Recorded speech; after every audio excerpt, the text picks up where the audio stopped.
one disadvantage of having a functioning clock is you can see that we were late again. However, we were actually discussing something which I just thought I would mention to you. I'm not suggesting that when followed up, it will actually get anywhere, but my judicial assistant has produced off the appropriate website, I can't tell you which it is, the report on the proposal which produced the recast. That's the report of the European Parliament Committee on Legal Affairs, and that in its recitals identifies all the travaux which, unsurprisingly, there was an original Commission proposal to Parliament, there was an impact, the proposal to Parliament and the Council, there was an impact assessment, there was an opinion of the European Economic and Social Committee, and it also records that, which I think actually may appear in the regulation itself, that the whole Brussels recast exercise started with a report from somebody to see how it was all working, and they said it's broadly working all right, but it needs some tweaks.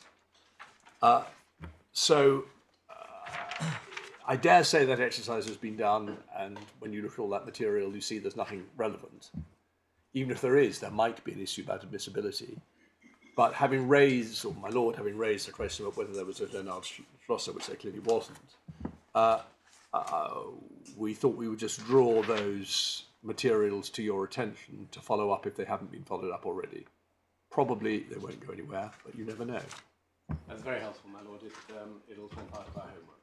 We'll certainly look into those further. That takes me to my second point of construction, which is the point about capable of recognition. That point was touched upon in Mr. Justice Fancourt's decision at first instance in Privat Bank, Bundle E, tab 40.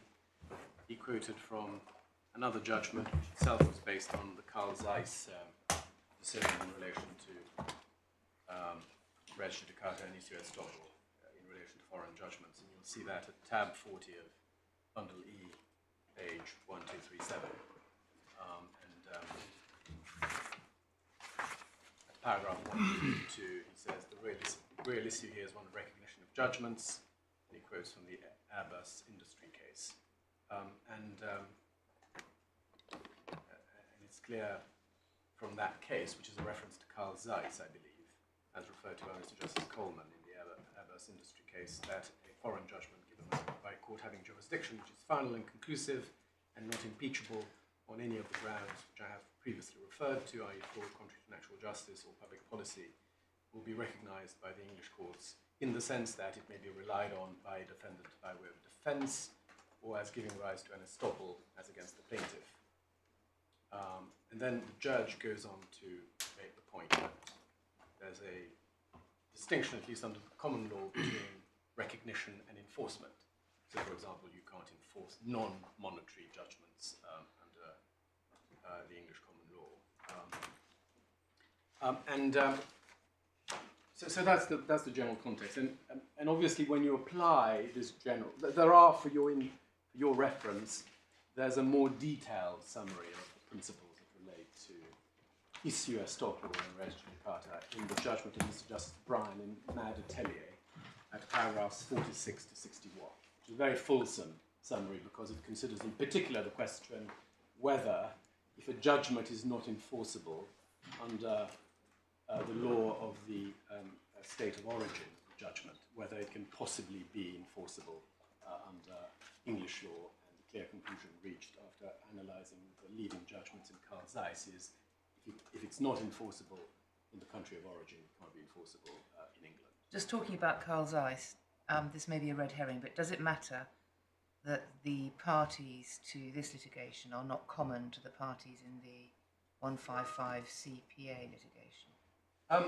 Not to this extent, that in the particular context of 1B, I believe the reference to a judgment capable of recognition must logically mean, in the context in which it's used, and granted that Article 34 is potentially engaged when there are related actions between different parties, I believe it must be a reference to whether the judgment would be capable of recognition as between the parties to that judgment within the member state, as opposed to capable of recognition as between the two parties to the parties to the action in the court of the member state. Because if it were that narrowly intended, it would essentially mean that unless you're in a strict res judicata scenario, then that condition could Anyway, not be so you're not satisfied. taking that point. So I don't obviously go that far. It wouldn't make sense of the article.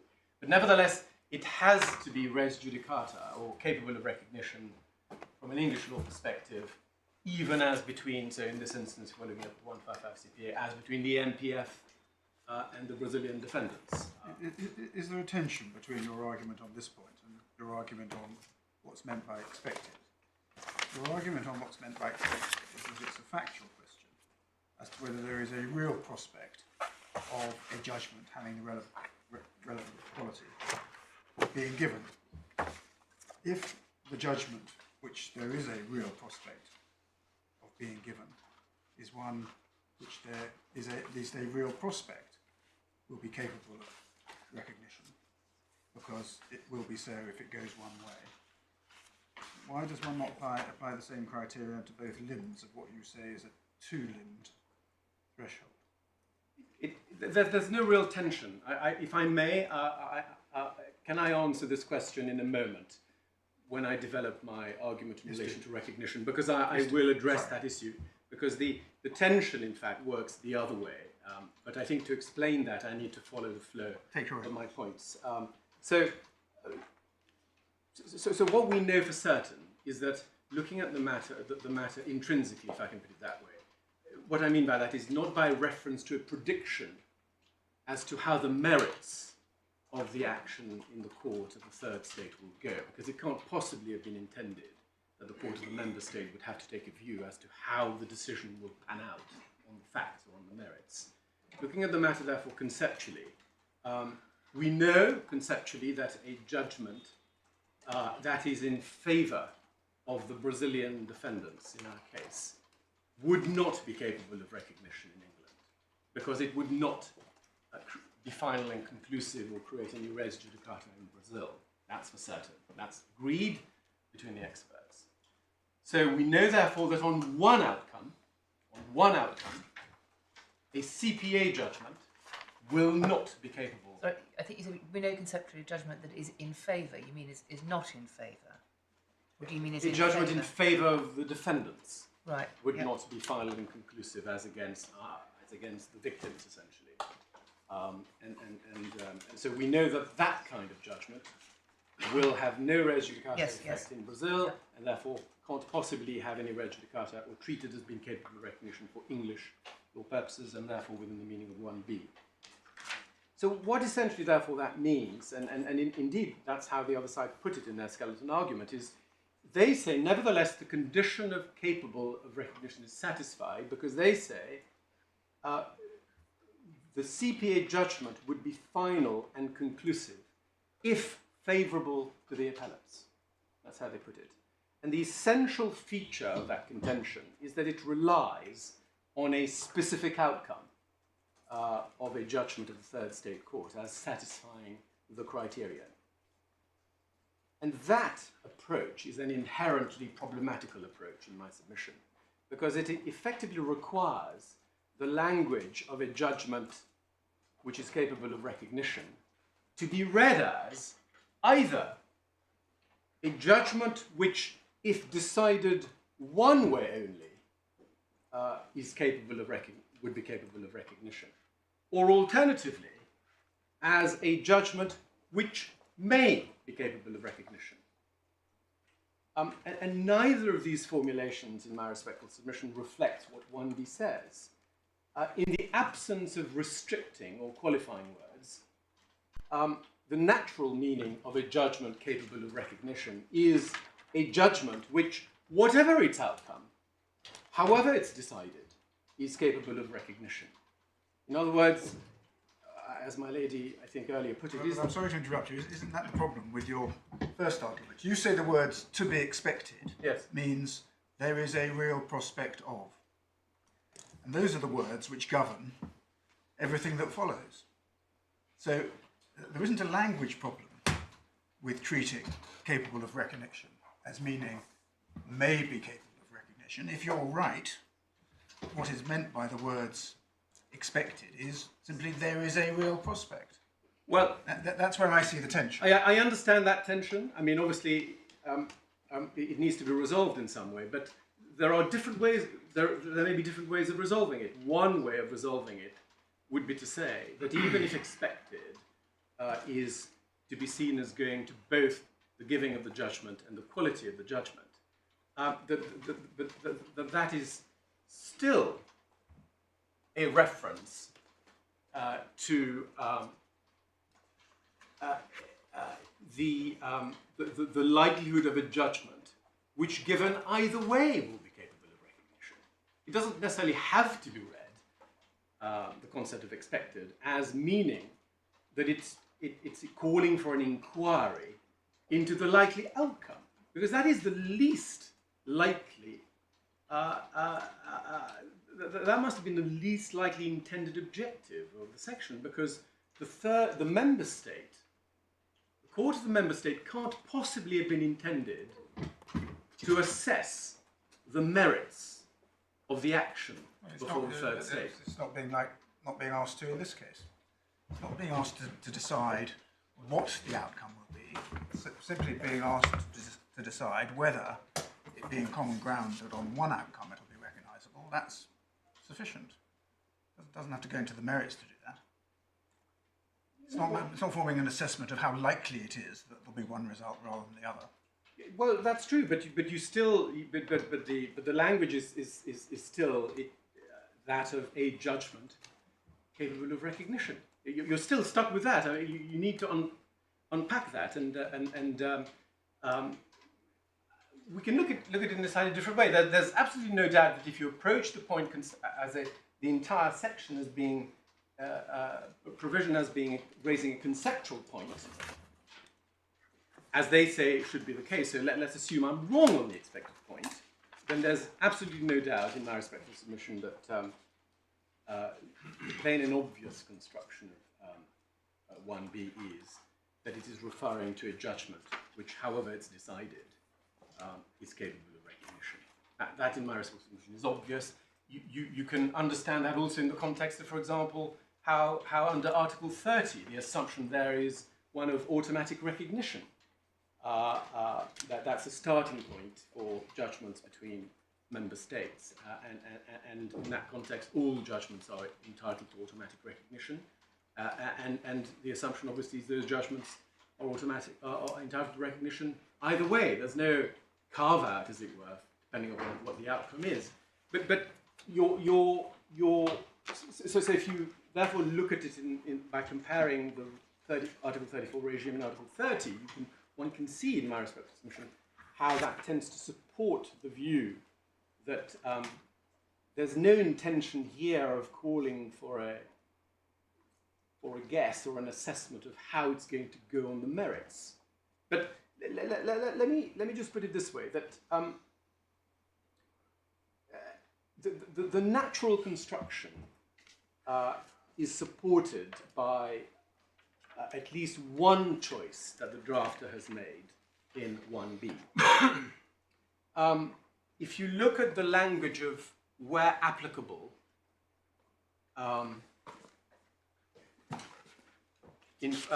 capable where applicable of enforcement, that is an interesting qualification that the draftsman has made, because that demonstrates that the drafter did not require judgments to be capable of both recognition and enforcement in all cases in order to be caught by 1B. Had that been the requirement, without the words where applicable, then, for example, any non-monetary judgment would not have been caught by 1B, where England is the relevant member state, because in England, non-monetary judgments are entitled to recognition but are not entitled to enforcement. Instead, the drafter wished to make clear that judgments of the third state court would only need to be capable of enforcement insofar as such judgments were capable of being enforced in the relevant state. So, in other words, where judgments with specific or limiting features were intended to be referred to in 1B, they were. And so when viewed in that light, in my respectful submission, the absence of any qualification or restriction in relation to the language of judgment capable of recognition is powerful and significant. It strongly supports the natural construction that one would attribute to those words as a reference to a judgment, whatever its outcome. And that's supported by a number of contextual and purposive considerations in my submission. The question of a stay under Article 34 will invariably arise at a time when the actions in the two states are pending. There is no judgment yet from the third state court. No one can know, and the member state can't be expected and can't be required to second guess the outcome of the third state's court judgment.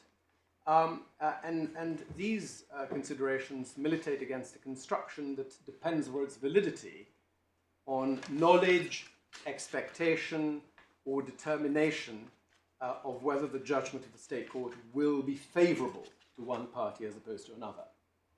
And the respondent's construction of the recognition point obviously sits very uneasily with the line they take on this particular issue, as we've just discussed, because if the question of recognition is a conceptual one, it would be very odd that the question would be framed in terms of whether a judgment of the third state court will be capable of recognition, but only on the hypothesis that it is a judgment in favour of the victims, i.e. decided one way. That just doesn't make sense in the context of a conceptual question. But to come back to my Lord Justice Popplewell's point as to whether, if I'm right about that, then I'm wrong about the expectation point. Well, on our view, there must be an actual expectation of a judgment capable of recognition. If there could only be recognition if the judgment were in favour of the victims, we accept the expectation test becomes unworkable, because it would inevitably require the member state to determine the likelihood of a judgment in favour of the victims, which is self-evidently not an exercise that could ever have been objectively intended under 1B. But it doesn't follow from the fact that you might read expected to refer to both the giving of the judgment and the quality of the judgment. Therefore, that means that also imports the element of having to guess how it will be decided. That's the least.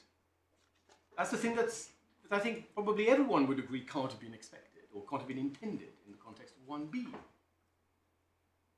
And if you accept that, if you accept that it can't possibly have been intended that one should guess which way the judgment will fall, how are you meant to apply 1B on their analysis? It would mean that you can only apply 1B by actually having the member state court divine what the outcome will be. I'm not following this at all. On their analysis, they say we don't have to look at who's going to win. We've got our hypothetical pending foreign proceedings. There are two possible outcomes. If there's one of the two outcomes, then it will be capable of recognition. Why does that involve any assessment of what the outcome will be? Because it's not grappling with, it's assuming that one of two possible outcomes it will satisfy the test, and therefore that is sufficient. It's not dealing with the question why the language of judgment capable of recognition should be read as a reference to only one of two possible outcomes. And I understand those arguments. What I wasn't following, and I'm sure it's my fault, is why the construction that's put on this by the respondents requires the court to undertake an assessment of the merits of the foreign action, which I thought was the point you were on. Well, I have misunderstood it. Well, I am on that point, and what I am saying... Why does it require an assessment of the merits of the foreign action? Because if one accepts, because there are two approaches, essentially, is what I'm saying. The first approach is to say, the language of a judgment capable of recognition is, as a matter of common sense and on a plain reading, a reference to a judgment or any judgment, i.e. a judgment however it's decided. That's our case. They say, well, that's not right. It can mean, they say, and this is their own language because that's the only way they can put it. They say it's because the judgment would be final and conclusive if favourable to the appellants. In other words, they're saying, well, the judgment will be capable if favourable to the appellants.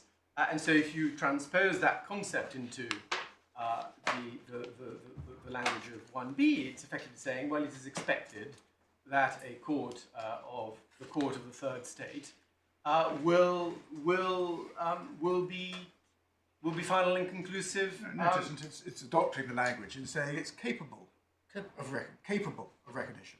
Yes. It has the capacity to be a recognisable judgment if it's decided in one way. Yes. Yes, I can see how you might say that.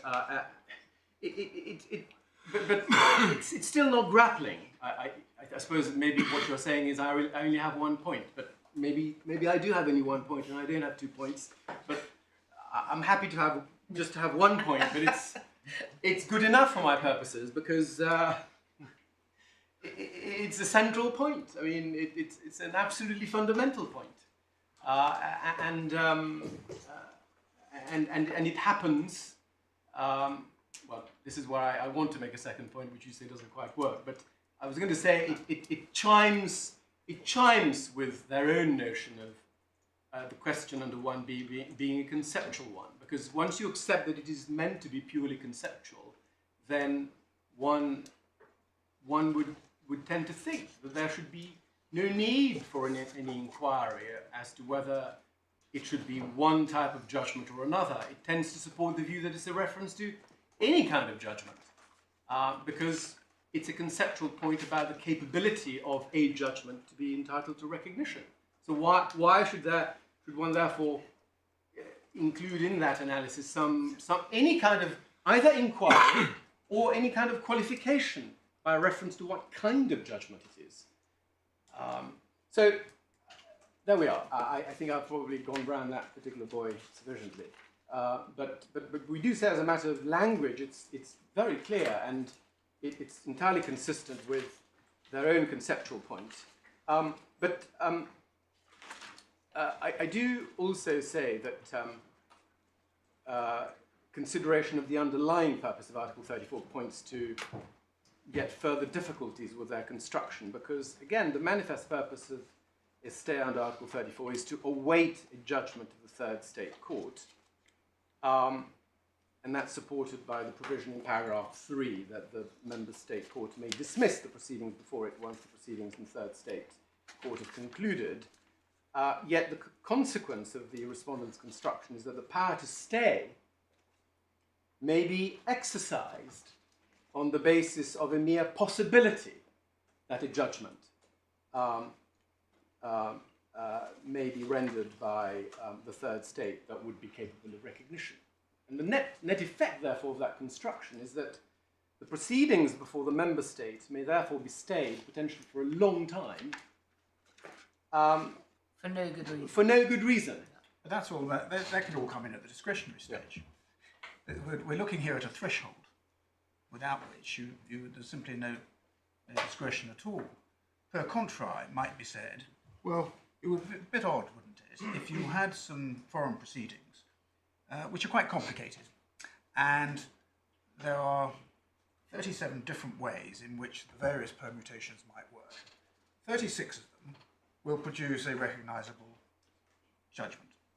One of them won't.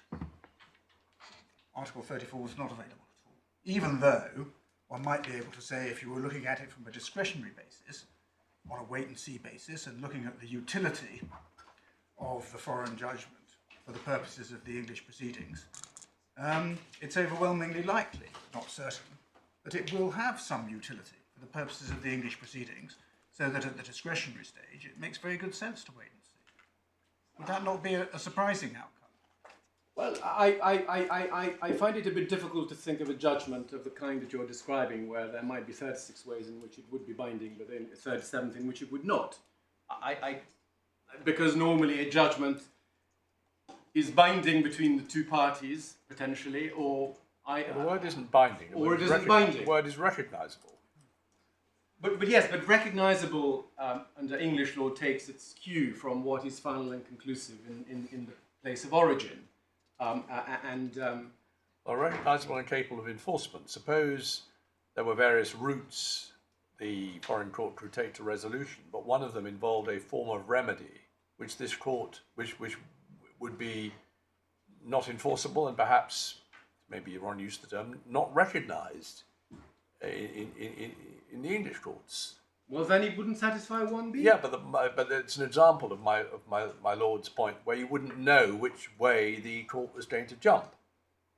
So the sensible thing would be, especially if it was thought more likely that perhaps it would produce a straightforward money judgment, that you would wait and see whether it did. Not acknowledging it might all be a waste of time because there was an outside chance it would produce a kind of judgment which would be unenforceable in this country. Yes, well, I understand that possibility, but what we're concerned with here, obviously, is, I mean, the particular judgment that we're relying upon as being the subject matter of the subject of the question of whether one be satisfied is a CPA judgment which has certain characteristics. And the question is, therefore, whether a CPA judgment with such characteristics as it has is a judgment that's capable of recognition. And the question is whether, if it's only final and conclusive in some circumstances but not others, whether it still, therefore, satisfies the requirement of being a judgment capable of recognition. I could turn it the other way. Let's suppose one has a judgment where it wouldn't be enforceable in 37 scenarios, but it would only be enforceable in one scenario. I suppose on your line of, on Lord Justice Popplewell's line of reasoning, well, doesn't matter because it can all be accommodated through the discretion. Well, sounds made quite a good answer. Well, it's reduced. I mean, perhaps. I mean, in a way, what this discussion shows is one. In a way, it's dangerous to use discretion. The possibility of this sort of refuge or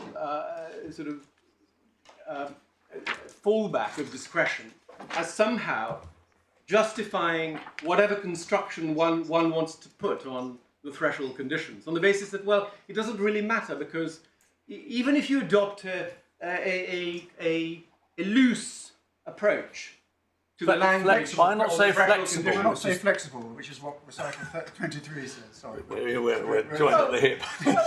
Well, yes, but Batting from the left, what about recital 15 and high predictability? Yes, well, there is that too, of course, situations. because I mean, the very reason why your first impression may have been that, well, we really have to decide, should we see likelihood as going to the giving of the judgment as opposed to capability of recognition, is precisely because the human mind would like some simplicity and clarity and certainty about the exercise. Yet, when it comes to whether the judgment is capable of recognition, one is to rely on the existence of a discretion as a basis for essentially loosening up the language. I mean, I understand I'm begging the question as to what the construction is, but I do say that in the absence of qualification,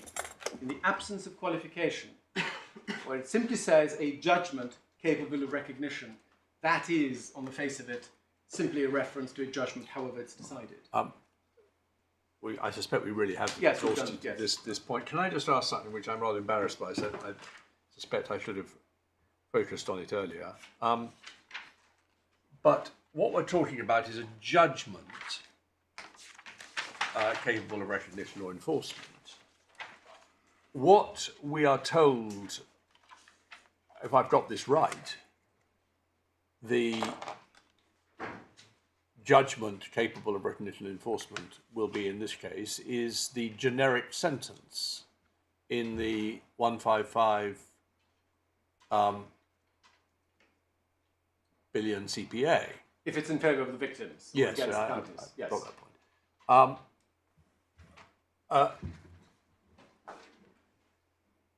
And that will be determinative, it is said, of the issue of liability.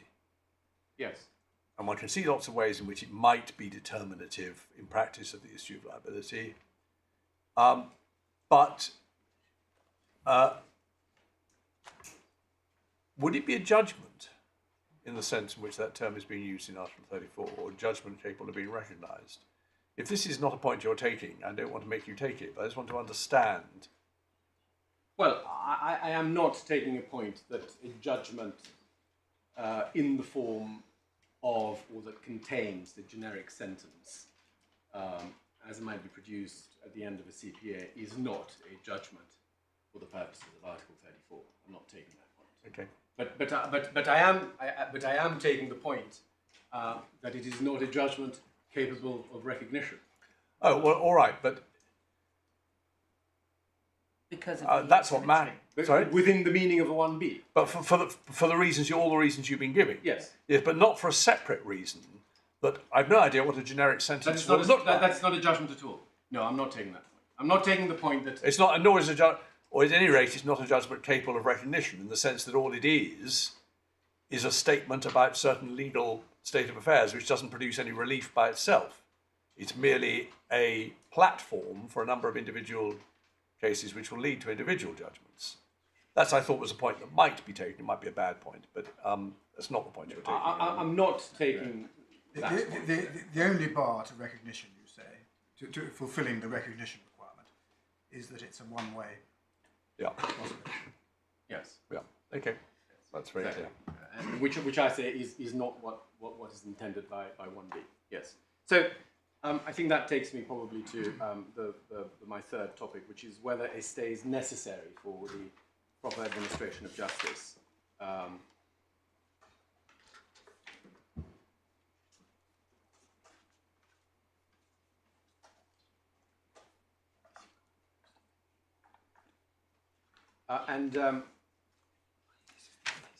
And so, because obviously recital 4 indicates that the assessment of what is necessary for the proper administration of justice requires the member state court to assess all of the circumstances of the case before it, which is obviously a very broad umbrella, I propose to address that topic under 6 broad headings. One is likelihood of a trial and consequent judgment in the 155 CPA.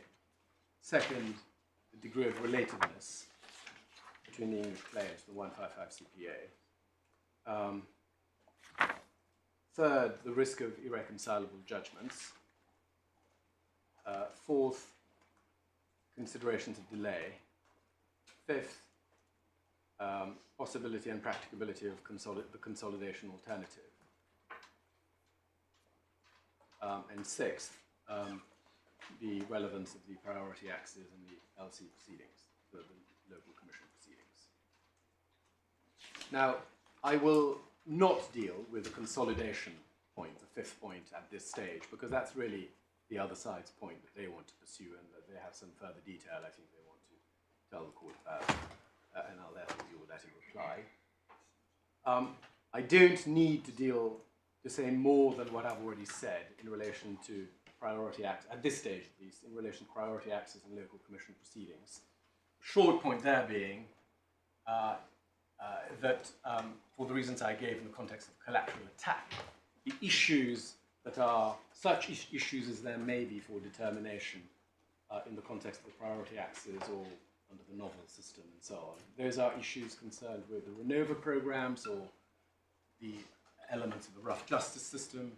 Those issues are substantially, fundamentally different from the issues as to legal rights that arise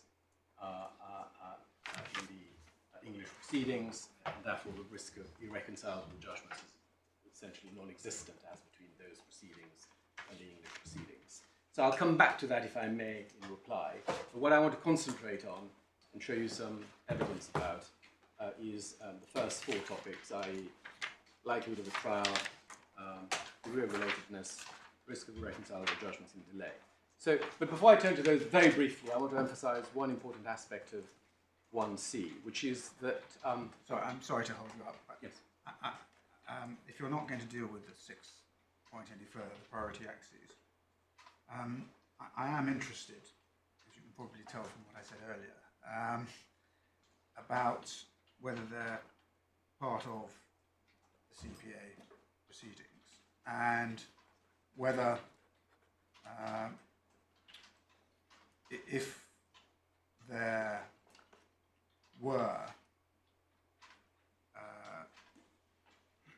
or were either there were a generic sentence or there were not a generic sentence because everything had been compromised, could those proceedings still continue thereafter?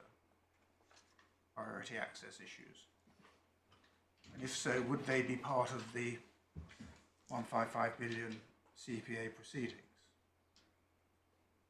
The reason I ask is that I had thought initially that all that the judge had decided and all that was being suggested on the other side, and it may still be so, is that an Article 34 stay can only run until what was described as the conclusion of the 155 billion CPA, which means either full settlement or any further settlement that may be plus generic sentence.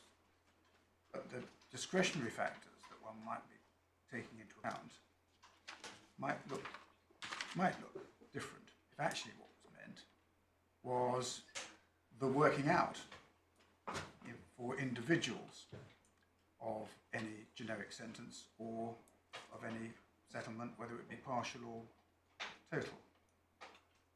And that's why I'm asking for a little bit more assistance on what the material is about, whether anything other than settlement agreement and or generic sentence is the conclusion of the 155 billion CPA. Well, I mean, speaking for myself, and I'll give it some further thought if I may, there's certainly no question of the liquidation proceedings that might be brought following a generic sentence being part of the CPA. Those are entirely distinct proceedings that would follow a generic sentence if and when individuals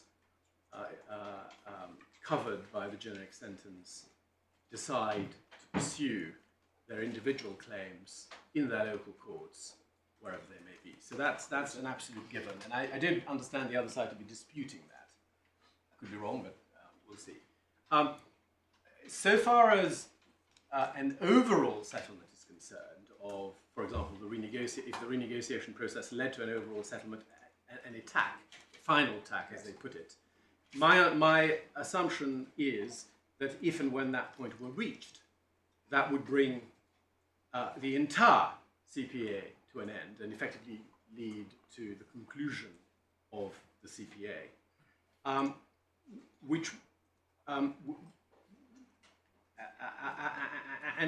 that should be the end of it.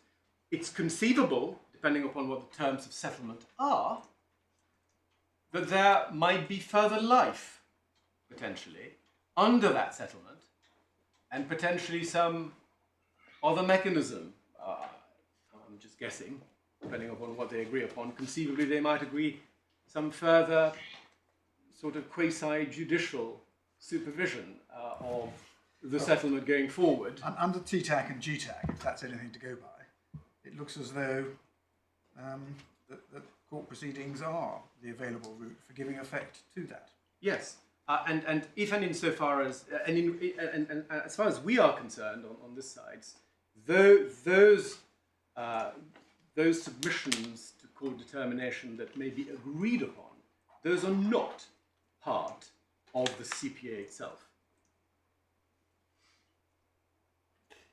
Right.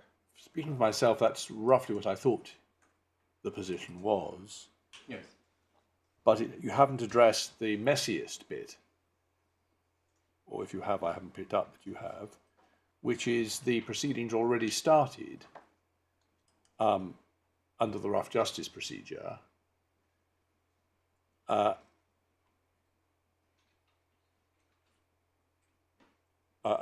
or under the priority axes, if that's different.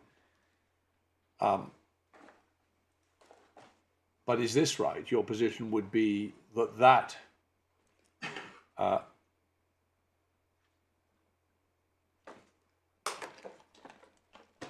not quite sure what your position is. My position is that those are not legally part of the CPA. And that's the issue, or one of the issues that's in dispute between the experts. Yes, at the moment. it is an issue that is in dispute. So I have two positions on that. Number one, I don't accept that as a matter of Brazilian law, those ad hoc, judicially supervised negotiation exercises, that those are part of the CPA. Obviously, the CPA is the background to why those things came into existence and why those deals were made, essentially. And the agreements include terms as to what should happen in terms of a stay or not discontinuance of those actions. But the actions themselves are legally distinct. That's point one. Point two, in the context of Article 34, my position is, frankly, it doesn't matter. I mean, if the whole can of worms is opened by the proposition that the priority axes and the local commission proceedings should be treated as part of the same legal unit, if I can put it that way, as the CPA, because it potentially, and the other side do that at least in part because there are questions about whether Article 34, for example, should be read as also including the first ceased, second ceased element, even though it doesn't say so by reference to Article 30 and so on, or whether that timing consideration doesn't really matter. My simple answer to that is that it doesn't really matter, because at the end of the day, when you're talking of the discretion to stay, there's no sense in staying the English claims, which is concerned with the determination of legal rights, on the basis of whatever decision might be taken about whether this or that improvement should be made to the Renova program, or this or that improvement should be made to the rough justice system, and so on. Because those elements, whether or not you treat them as forming part of the CPA or not, those elements are not concerned with the issues that are raised in the English proceedings. And there's therefore no benefit whatsoever. There's no risk of irreconcilable judgments between the work product coming out of PAs and LCs, and there's no necessity whatsoever for staying the English claims in order to see what Judge Mario might say about his next idea about where the rough justice system should go next. Absolutely none. So it doesn't really matter, therefore, even if you treat them as being... We have your point. I'm worried that we're distracting you from where you wanted to go next. So the first point that I want to make, so I think I've said enough about PAs and LCs, if I can shorten them, and I'll come back to that in reply if I need to. But the key point I wanted to make was to emphasize the point about necessity in 1C. It's easy to overlook that. 1C doesn't say, doesn't talk about it being desirable, convenient, or expedient. It talks of it being necessary for the proper administration of justice. And therefore what that means in my respectful submission is that if, for example, the court is in doubt as to whether it's really necessary to do something, then it's not necessary. And in particular, the court can't be satisfied that it is necessary. Combination of the language of satisfied and being necessary on the face of it does impose a fairly exacting standard. The court should bear that in mind. First main topic, likelihood of trial and judgment in the 155 CPA. We say that, well, just for reference, the relevant evidence and argument on this point is paragraphs 453 to 465 of Rosa 1. I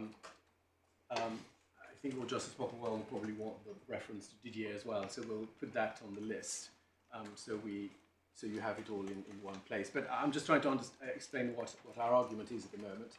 And it's not just Didier and Rosa. And various people have yes. expressed views from their yes. perspective, including the former prosecutor and so on. I'd like all those references collected. Yes. Please. Yes. And also the claimant's first skeleton, which I think collects these references, paragraphs 82 to 85. But there are four considerations we rely on, basically. The first is the long history of the stay of the 155 and the ongoing negotiations with respect to the improvement of the Renova programs. Second is the available mechanisms for submission to the 12th Federal Court of disputes relating to aspects of the renegotiations that remain the subject of disagreement. Third, the universal acknowledgement by the parties to the renegotiations, including the MPF and the Brazilian companies, that the renegotiations should be based on the principle of full redress. And four, the respondent's own evidence as to the more recent developments in the settlement negotiations.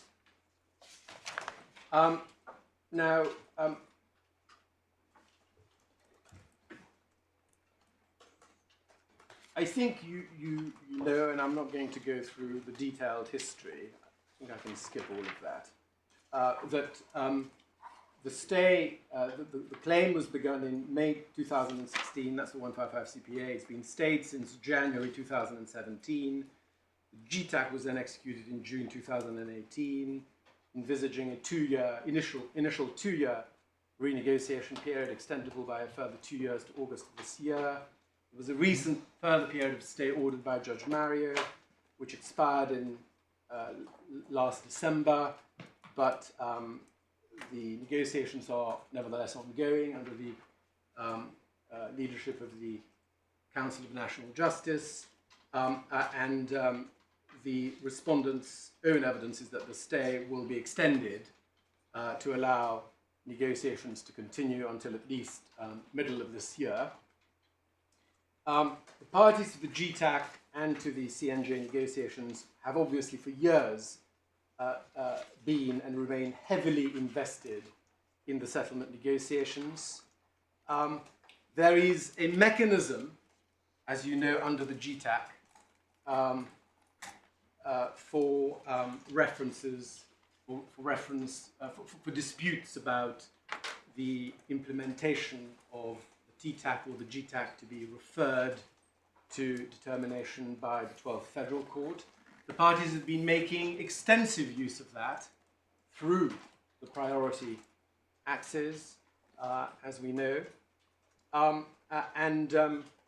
There is no contemplation under clauses 99 and 103, paragraph 1 of the GTAC, to any issue of principle as to the liability of the Brazilian companies being referred to the 12th Federal Court for determination. None at all. The language of 99 is about the submission in relation to the renegotiation programs of matters in relation to which there is no convergence. So that's the subject of what may be referred to the 12th Federal Court. It's not the basic principle of the liability of the companies. And of course, the liability of the companies is not a matter that's subject of any renegotiation, per se. There is a dispute between Professor Rosa and Professor Didier. Sorry, the liability of the companies isn't the subject matter of any part of the renegotiations. Renegotiations. No. Where's the evidence for that? Well, the evidence for that is that Mr. Calafillo explains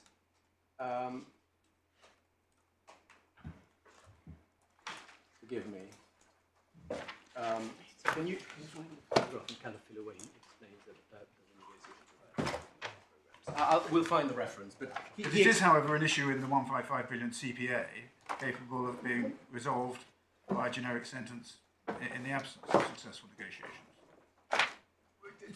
Theoretically, yes. That obviously that remains a possibility theoretically.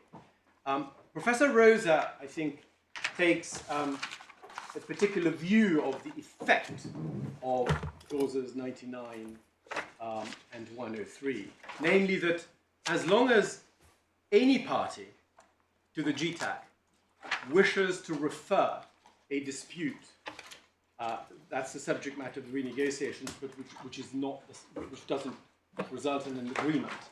That if any party refers such a dispute to the 12th Federal Court, then that's the dispute that will be determined. And he takes the view that the only circumstance in which one could have a determination of the question of liability itself, what you may regard as the basic purpose of the CPA if there's no overall settlement. His view is that the only circumstance in which that would happen is if all parties to the GTAC agree that that is what should happen. That's his view of the effect of clauses 99 and 103. And he says that will never happen. And he says, in practice, he can't see that happening because the MPF have no interest in just having some general decision of principle as to liability. What they're interested in is actually getting what they want in the renegotiations either agreed by the Brazilian companies or, if not agreed, referred to the judge as an arbiter under clauses 99 and 103. Does the Brazilian court have jurisdiction, to use our language, simply to assume jurisdiction over an issue which the parties choose to ask it to determine? Well, nobody has raised, I mean, obviously, as you know, Josh Mario has been pretty busy. So I'm not aware Yeah, of... but I thought all that was because it was conferred under those powers ultimately derived from the CPA mechanism. Well, it derives from the TTAC as, from the GTAC as ratified by the court. Yes, but the TTAC itself arose out of the CPA mechanism, didn't it? It arose in connection with the CPA. I always assumed that's how the court got involved. You and I could have had some dispute. We could go and get together, and we could.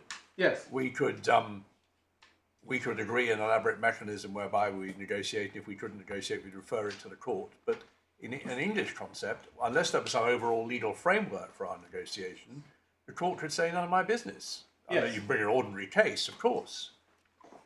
But I'd assumed all these things that Judge Mario was doing under the TTAC and the GTAC ultimately got their legal jurisdiction from the fact that there was a CPA in place. Well, Maybe let me come back to you on that. I'm not necessarily sure that is right. I mean, obviously, one would expect to find some relevant provision of Brazilian law dealing with that. Whether that of itself, whether that provision treats the possibility of a reference to dispute resolution under an agreement such as the TTAC as being part of the main action or simply as just an adjunct to it, I don't know. But I'm simply explaining why it is that we consider that there is very little likelihood of ever there being a trial of liability. It's a theoretical possibility, we accept that, and Professor Rosa accepts it as well. But as I think Mr. Justice Stuart Smith said at paragraph 244 of JALA, I don't think we need to turn it up, he said that the concept of the proper administration of justice in the context of 1C should concentrate on what is feasible and practical rather than on what is theoretical. I think that's just common sense. And so we do say, therefore, that bearing in mind the history of the stay of the very intense and sustained negotiations and the mechanism readily available for referring matters that are not agreed to dispute resolution under clauses 99 and 103 tends to support the view that there's a low likelihood of there ever being a trial of liability in the 155. Added to that is, as an important contextual matter, is the Brazilian company's acceptance of the principle of full redress that obviously we know of and that the other side rely upon heavily in the context of the argument about abuse. But in relation to the respondent's evidence of the settlement negotiations,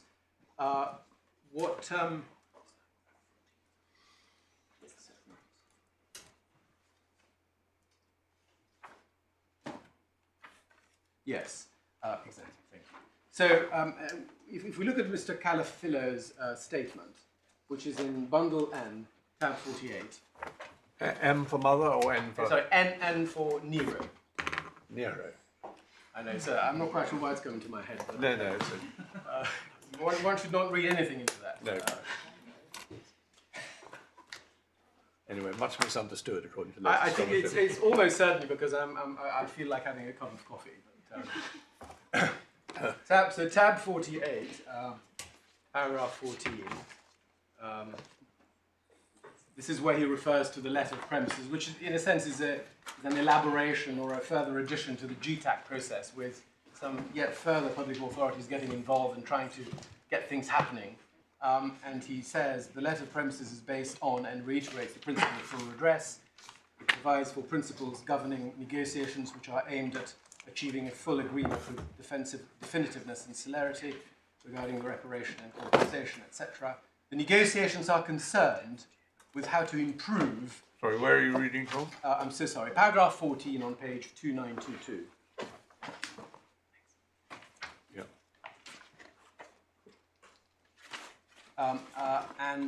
He says the negotiations are concerned with how to improve and accelerate the redress, the redress provided by Renova, including compensation to affected persons. The full list of topics for negotiations is set out at the end of the letter of premises, and I think the letter of premises is in bundle G, there is indeed a list of topics there, and you won't be surprised to hear that. I've looked at it. It's not terribly informative. Well, it's not terribly informative, but are we to read that as meaning there's not going to be any negotiation about funding or who's going to be liable to pay for this? I beg your pardon? Are we to take it that what that means is there isn't going to be any negotiation about funding or about who is actually going to be liable to pay for what happens? Oh, well, one assumes that there will be discussions as to who will pay, but that's not the same thing as a discussion as to the legal, the liability as formally raised in the proceedings in the main CPA for the collapse. Because obviously parties may agree that they will contribute this or that, irrespective of the determination of... I follow. I may have misunderstood. When you said that the liability of the companies is not an issue in the negotiations, I thought you meant liability of the companies to pay. What you mean is the current legal obligation Yes. of the companies to pay. Yes. I follow. Yes. My fault. I'm sorry. I misunderstood what you were saying.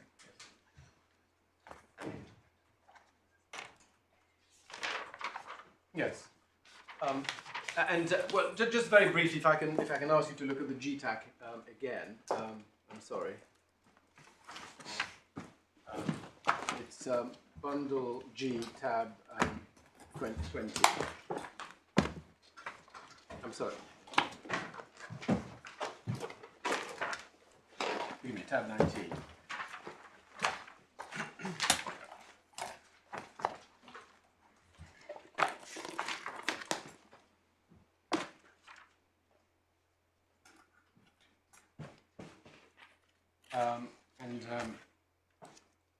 And you will see that on page 102, starts on page 1024, on page 1025, the sole paragraph, if the parties reach a partial agreement or are unable to succeed in the renegotiation of the programs, the matters in relation to which there is no convergence may be submitted to the 12th Federal Court.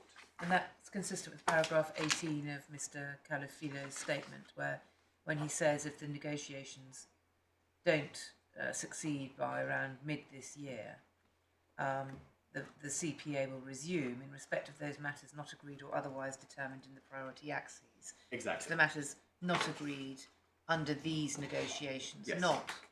not agreed more generally. Yes. Yeah. Exactly. That was the final point I wanted to make in relation to Mr. Calafilo's statement, which reflects entirely, we say, what Clause 19 says, and that Clause 99, and indeed, Clause 103, paragraph 1 on page 1026, which again says, refers to the submission to the 12th Federal Court of matters with respect to the items on which no consensus was achieved in the renegotiation process. It's all of one piece in that sense.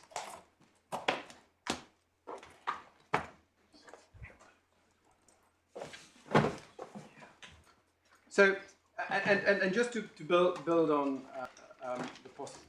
the implications of paragraph 18 of Mr. Calafilo's statement, if a settlement were reached by mid-2022, then that would result in the conclusion of the 155 CPA with no judgment on the merits, and in particular no judgment as to the liability of BHP Brazil as an indirect polluter. And in that scenario, therefore, there would clearly be no likelihood whatsoever of a judgment of a third state court for the purposes of paragraph 1b, and no risk whatsoever of irreconcilable judgments between the 155 CPA and these proceedings. On the other hand, the settlement of the 155 CPA would not resolve any of the claims against these respondents in these proceedings, who are not party to the 155 CPA. And so in those circumstances, it would clearly be pointless to stay the claims under Article 34. And indeed, we suggest, pointless to do so pending the conclusion of the settlement. And so on this scenario, it's plainly not necessary for the proper administration of justice to impose a stay of the English claims. Conversely, if there were no settlement reached by mid-2022, then the point that my lady just made or emphasized, which is that Mr. Calafilo's own evidence is that the resumption would be in relation to those matters not agreed in the renegotiations or otherwise determined in the priority axes, which themselves are, at least up until now, and one presumes would continue to be issues as to various aspects of Relatedness programs. So for those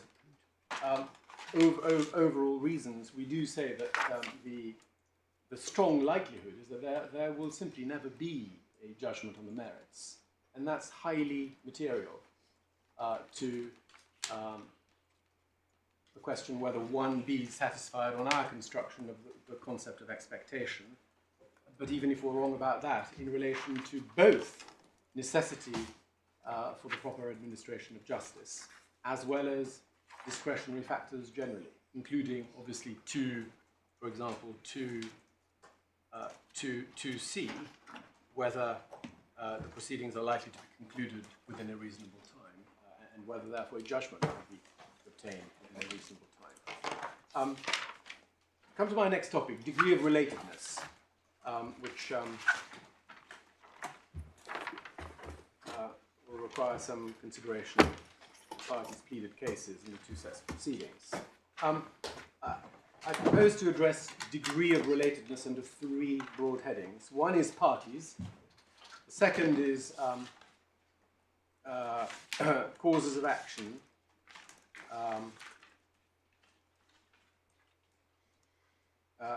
and issues in each proceeding, and then third, the relief claimed in each proceeding.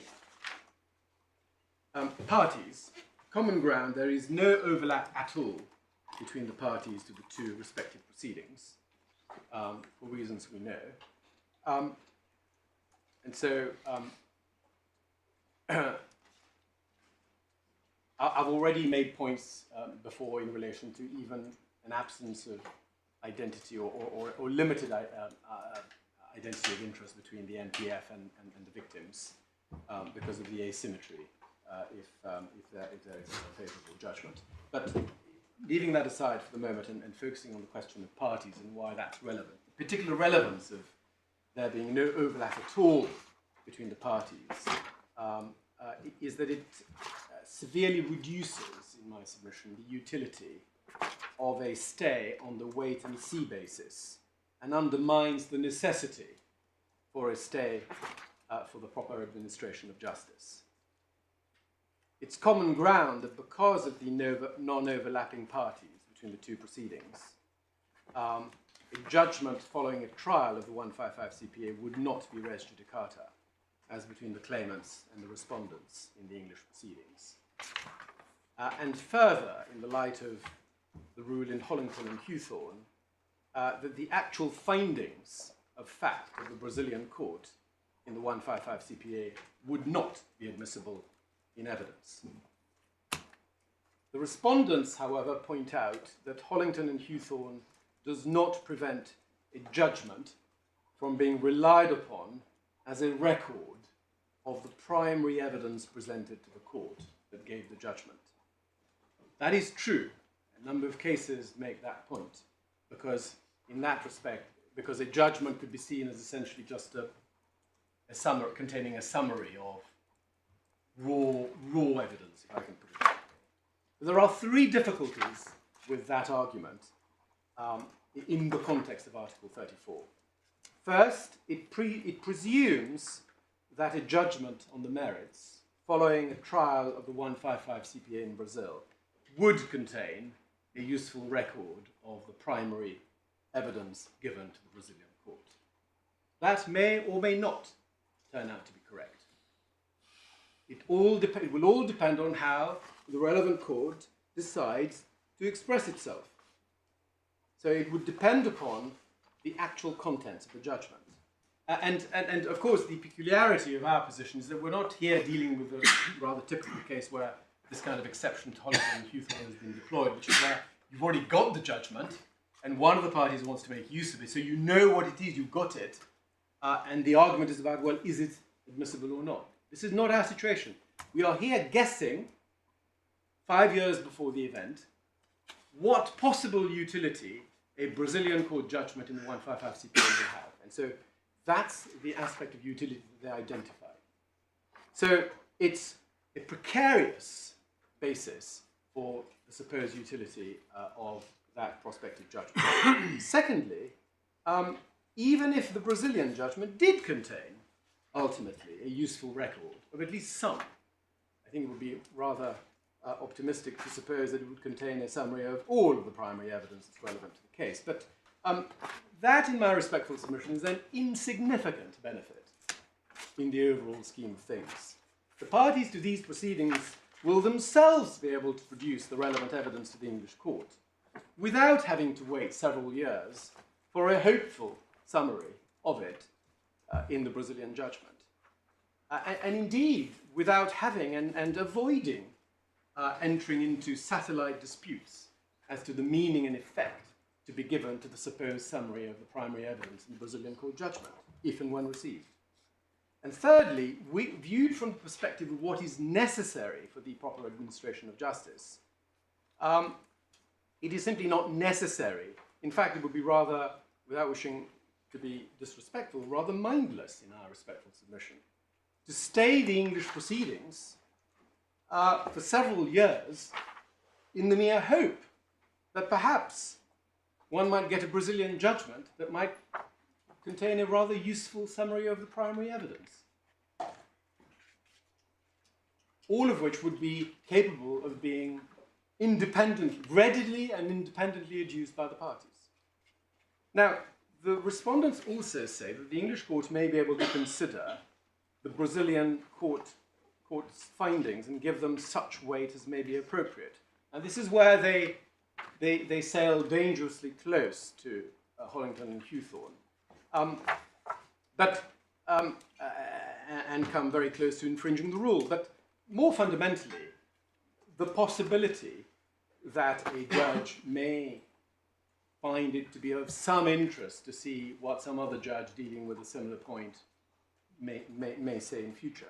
That possibility is not generally a basis for finding that a stay is necessary for the proper administration of justice, not least because it doesn't eliminate the risk of irreconcilable judgments. And that's the point that was made in Jalla by Mr. Justice Stuart Smith at paragraphs 241 and 245. Where he said, there is no reason to assume that imposing a stay after the Nigerian courts have reached their conclusions will eliminate the risk of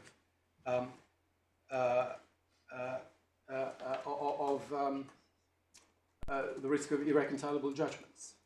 It may conceivably, I'm not being absolutist about this, because once I can see the reasoning that once one accepts that the concept of related actions is a broad one and could potentially include overlap of issues that are not necessarily essential to both cases, that therefore there could be a possibility where, let's say, a judgment in Brazil might be available in 3 or 4 months. One could see how in that situation an English judge may say, well, it's not going to be res judicata, and I'm going to have to reach my own conclusions at the end of the day, but it's only 3 or 4 months. Let's wait. Let's see what they come up with. And that could be quite useful. One can see that. But to stay a claim for, on their case, 2 to 4 years, in the hope of just getting a record of a summary of the evidence, and possibly finding some findings that may be of interest, is just nonsensical, in my respectful submission. They also contend that the Brazilian judgment might contain findings of Brazilian law. Now, at least conceptually, I can see how that contention gets arguably closer to something which could potentially be worth waiting for. But on the particular facts that we have, it's an illusory benefit. The particular issue which the respondent's expert, Justice Rezek, says is a novel issue of Brazilian law, is described as follows in his first report. It may be worth briefly looking at that. This is bundle H, tab 28.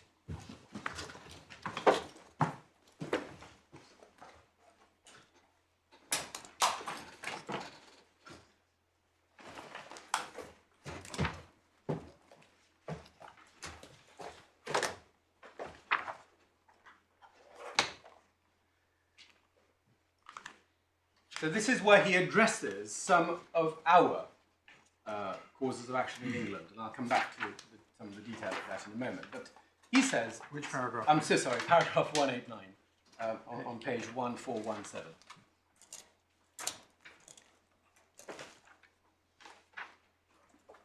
So he says, some of the claims raised in the master particulars of claim raise novel issues of Brazilian law, such as whether and how liability for indirect polluters under our environmental legislation could extend to companies who are very far up the corporate chain, such as BHP Ltd. He doesn't elaborate, note, on how or why the issue is a complex one under Brazilian law. Well, he doesn't say complex, he says novel. Novel, I'm so sorry. Well, you're right. I'm assuming he's also implying it's complex, but I suppose there could be a novel but very simple point of law, in theory at least.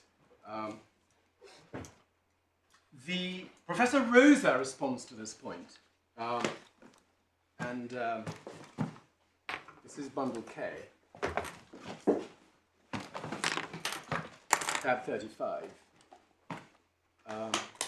page 2145.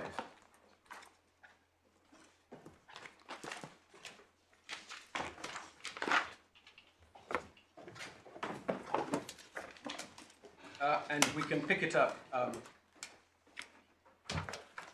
I don't think that's right. 2415. If we start at paragraph 376 on page 2144.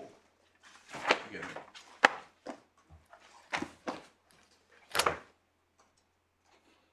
It says, as regards the first two issues, I agree with Mr. Vivan, etc. If you go to the end of that paragraph, 3 lines from the end, he says at the top of page 2145, moreover, I do not agree with the comment of Justice Rezek in paragraph 189 of his report that the question whether liability as an indirect polluter could attach to BHP Plc or BHP Ltd raises any novel or difficult question of Brazilian law. Although, of course, there may be argument in particular cases, the general requirements to establish an indirect polluter under the law are well known. Article 3.4, he then quotes from it. And he makes the point that the effect of this article is correctly summarized in paragraph 270 of the Master Particulars of Claim, and he quotes from that. And he makes the point that this statement of law derives from the well-known judgment of Justice Antonio Herman Benjamin, a decision of 23rd of October 2007.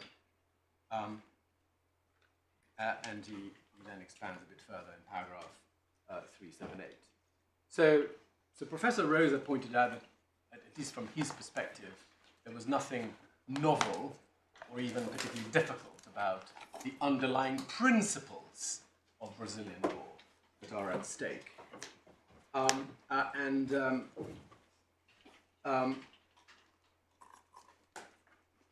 Justice Rezek's assertion of novelty, by contrast, was not only extremely brief, but obviously makes it, its brevity makes it very difficult to assess the weight to be attached to what he said.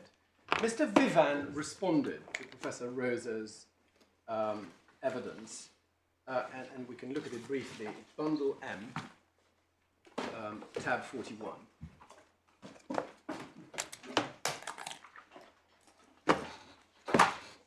Page 2701.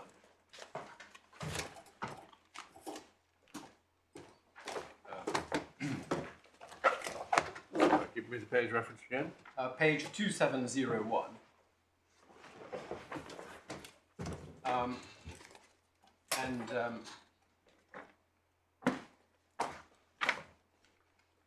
And you can see, if you read it for yourself, but you'll see right at the end, he basically reasserts that the question whether the English respondents can be deemed liable as indirect. So which paragraph? Paragraph 162, I'm sorry.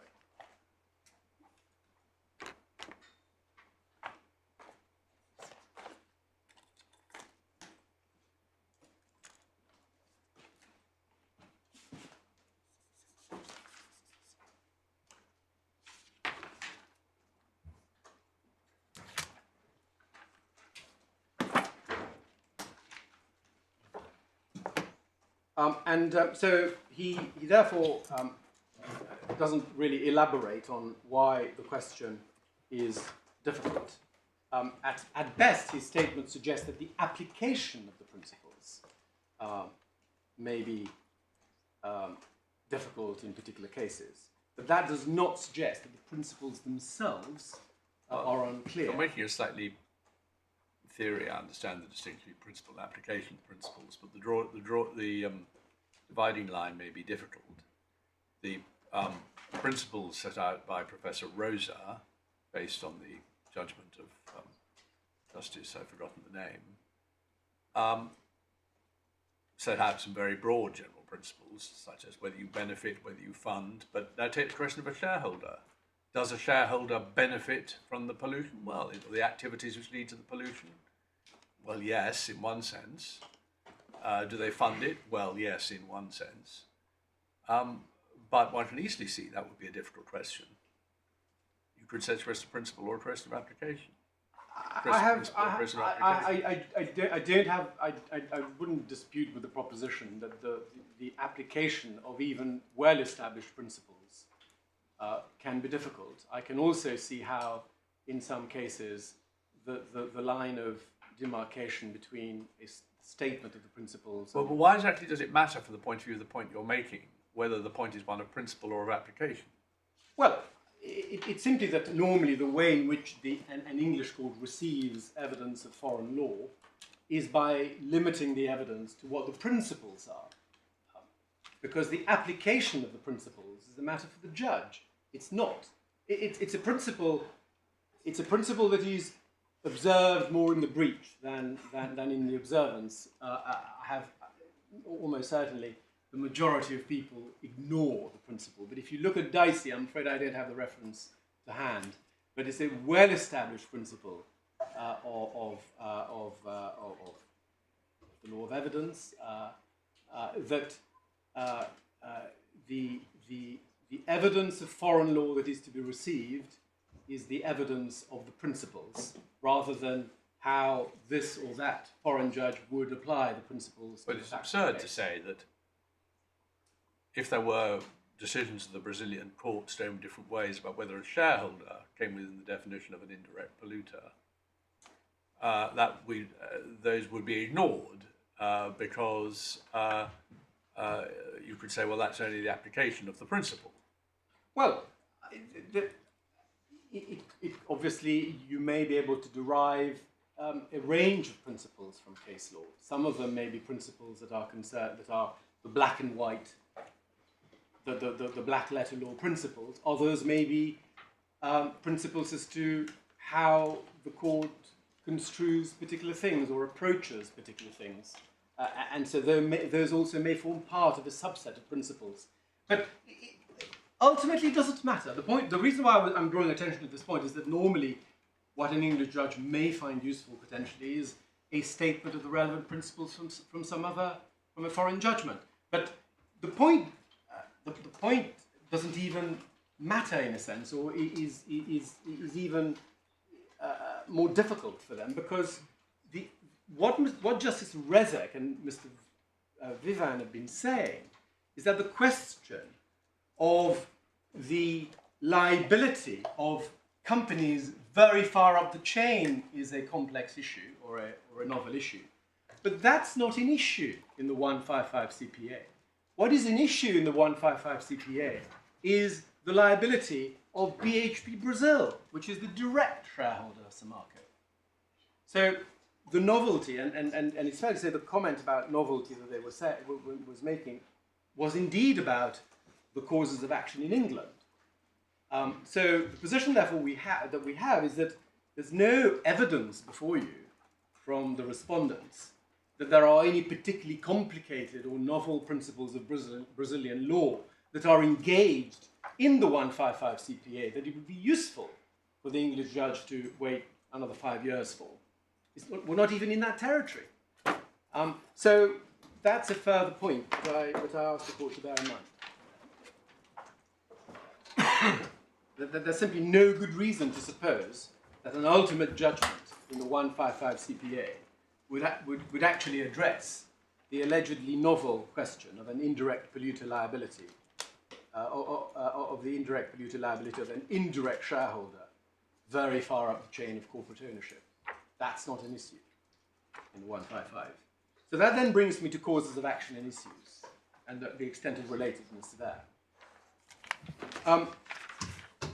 Despite what may appear to be the case, the extent of overlap between the liability issues in the English proceedings and in the 155 CPA is relatively modest and certainly not so substantial in my submission as to make it necessary to impose a stay for the proper administration of justice. And I think it's convenient for me to address this part of the case by lumping together liability issues on the one hand and then causation and quantum issues on the other. As to liability issues, it's perfectly true that the issue of strict liability as an indirect polluter, as a generic issue, is common to both sets of proceedings.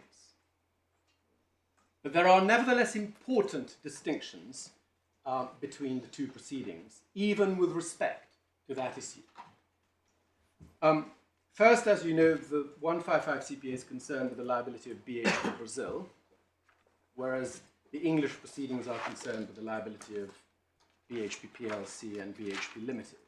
But more importantly, we do not know precisely how the MPF ultimately will put its case against BHP Brazil, and whether this will be identical to how the claimants put their case against BHP PLC and BHP Ltd in the Master Particulars of Claim. On the basis of the present pleadings, quite apart from the difference in defendants, and perhaps because of the difference in defendants between the two proceedings, it appears likely that the issues that will be explored in the 155 CPA will be different from the issues that will be explored in the English proceedings. And I think we need to look at the pleadings to understand why that is. The MPF's pleading regarding the specific basis upon which BHP Brazil is to be held liable as an indirect polluter is very brief, and you can see it in Bundle F at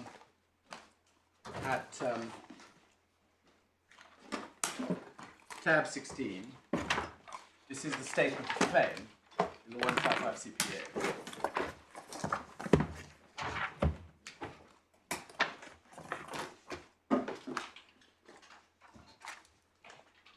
And you will see that at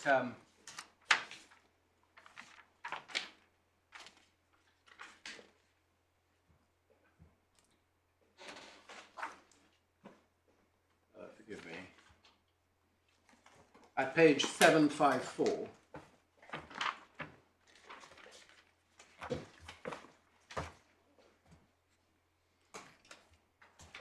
In particular, right at the bottom of the page, under the heading Roman.3.2, indirect responsibility, I think it's meant to say, and then liability arising out of disregard of the legal personality. So basically, there are two causes of action that the MPF brings against the Brazilian companies. The first is indirect polluter liability, and the second is veil piercing, piercing of the corporate personality. And they deal with indirect polluter responsibility first at the bottom of page 754. And it's very brief. Vale and BHP Brazil also have standing to be sued in this action, since they have indirectly caused the damage, provided that they appear as controlling partners of Samarco. So provided that isn't clearly... The translation is obviously a dodgy translation. mangled. But the key point is that the MPF appears to rely on BHP Brazil's shareholder control of Samarco. That's how the case is put. There are a number of passages where they describe what indirect polluter liability entails and so on, but as far as I've been able to find, in terms of the principle that they rely on, as to why BHP Brazil is said to be an indirect polluter and liable as such, is basically this.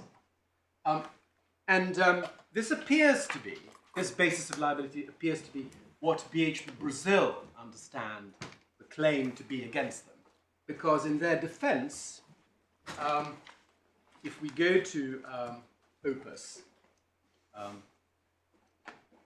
if you go to the trial bundle, please, volume B,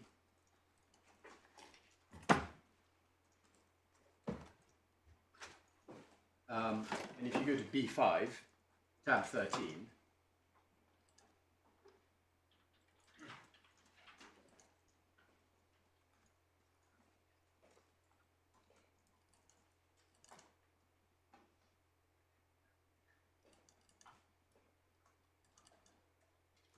You've presumably printed this out, have you? I'm afraid I haven't printed it out yet, but okay. I should have known I should have printed it out. But here we go. So the yes, thank you. That's the one. So if we could please go to page 79. So you will see the heading 7.2. BHP is jointly and severally liable. Not jointly. Sorry, it's not. BHP is not. And just to be clear, BHP there is a reference to BHP Brazil because that's BHP Brazil's defence. If you go to page 80, please, you will see the heading. You will see the heading.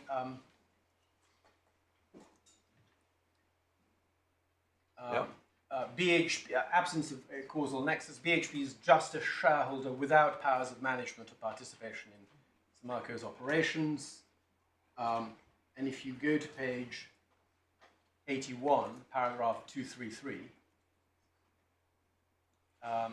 it is stated the attached document proves that Samarco's management and operations are independent from the shareholders pursuant to the corporate bylaws. If we go to 234, according to the case law, the STJ independent management means BHP does not have effective control over Samarco's operations. And if you go to paragraph 236 on page 82, the mere fact that BHP is a shareholder in a stock company is not enough to establish its liability in the causation of the impacts attributed to Samarco, etc.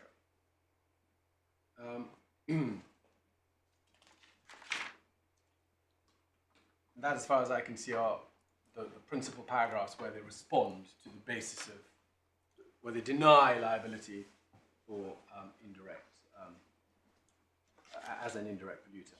And so it appears, I mean, obviously one accepts this is early days, these are just the first two pleadings in the case, but we can only go by what we have at the moment rather than speculate as to what might happen in the future. But on the basis of what we have, it appears that the major issue for decision in the 155 CPA will be about whether the mere fact that BHP Brazil was one of the two co-shareholders of Samarco is sufficient to fix it with liability as an indirect polluter. There are no other facts, assertions, or anything of the kind that are asserted by the MPF against BHP Brazil, and BHP Brazil is saying, well, if that's all you've got, we're not liable. Obviously, whether that's right or wrong, we don't know. And that'll be a matter for later. But by contrast, the indirect polluter case is put in England rather differently and on a much broader basis, and is likely to give rise to different issues. And obviously, we don't have a defence in our case, and we can only go by what the particulars of claims say, but they nevertheless give a pretty good indication of what the potential range of issues might be.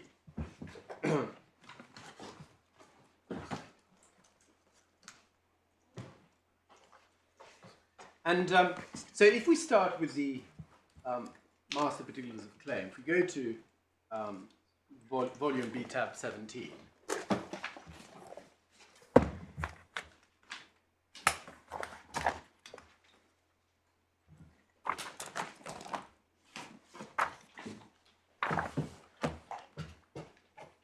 and if you go to paragraph 270, that's page 463.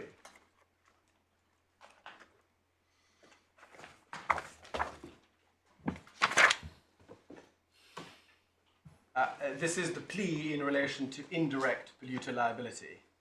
And there is there a statement of the law as derived from the judgment of Judge Benjamin, as referred to by Professor Rosa. So it identifies the four means by which indirect polluter liability might arise, namely through ownership and or control, through failure of supervision, through the funding of activity, and through benefiting from the relevant activity. And so if you go by this statement of the law, the MPF appears to be putting its case against BHP Brazil in reliance upon the first form of liability, ownership and control. That's how it appears. By contrast, the claimant's pleaded case against the respondents is broader in scope as well as being different in substance. What I mean by that is, first and foremost, the claimant's pleaded case in England is that BHP PLC and BHP Ltd themselves were directly involved in the management of Samarco through the appointment of their own representatives onto Samarco's board of directors, with those representatives having direct lines of responsibility, direct lines of reporting duty to the Group Management Committee of BHP Ltd and BHP PLC, the GMC, which is the senior management team of the two companies under the dual-listed company structure. And you see how that is introduced, paragraph 271, as pleaded in paragraphs 38 to 47 above, through the DLC structure and with common boards of directors and unified management structure that included representatives of all of the activities and businesses carried on by or through the subsidiaries making up the group. BHP exercised ultimate control over those subsidiaries and the activities and businesses carried on by or through them, including in particular matters of health and safety and sustainability in relation thereto. And it's important to look at those earlier paragraphs that introduce the matter, because the first point you need to note is that the term BHP is defined in the pleading at page 373, that's paragraph 11, as a reference to both of the two companies making up the dual-listed structure.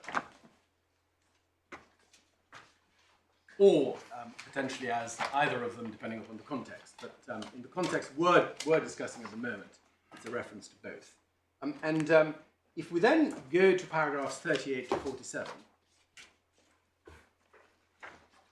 you will see how an explanation is given of the DLC structure, starting at paragraph 38.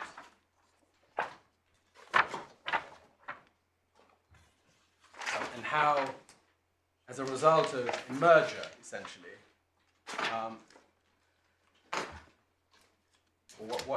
what's been described as a merger, it's not necessarily technically a merger, but it's just for convenience been described as such. But as a result of the arrangements that they made between each other to operate as a dual-listed company and as a single for-profit economic entity, they operate with common boards of directors comprising the same individuals, a unified senior executive management structure, and joint objectives. And that's then explained in more detail. There are detailed documents that the parties have entered into to cement that legal relationship. And if you go to paragraph 43, under the heading BHP Senior Management Structure, you will see that two of the fundamental organs of that structure are first, on top of the common board, there being common boards of directors, it is the common CEO, paragraph 43.1, and then paragraph 43.2, the Group Management Committee, which comprises the senior management team of both. And there is then an explanation of how the entire group's business, and you will see that in paragraph 44.1, is then broken up into various customer service groups.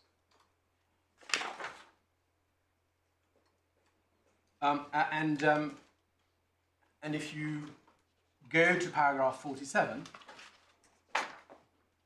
you will see that we plead that the GMC, as particularized below, the GMC included individuals directly involved in the events leading to the collapse of the Fundau Dam in November 2015 through their senior executive positions in BHP's iron ore business and as directors of Samarco.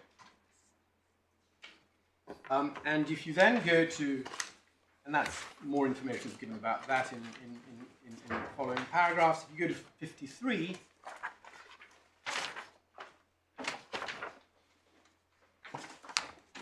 you will see that it's stated that in the above circumstances and as further evidence about the matters further referred to below, through the DLC structure with common boards of directors and with a unified management structure that included representatives of all of the activities and businesses carried on by or through the subsidiaries, making up the group, reporting directly to GMC, the two companies exercise ultimate de jure and de facto control over those subsidiaries and the activities and businesses carried on by or through them, including matters relating to safety and health and so on. And you will see, in fact, reference in paragraph 47, forgive me for not pointing that out earlier, but on page 388, you will see reference to Mr. Randolph and Mr. Wilson, who are two important individuals who are... But you have referred to them already. Yes, you are. It's simply, sorry, I'm just being slow because I didn't refer to it, but obviously you picked it up. And then if we go forward to 75 to 79,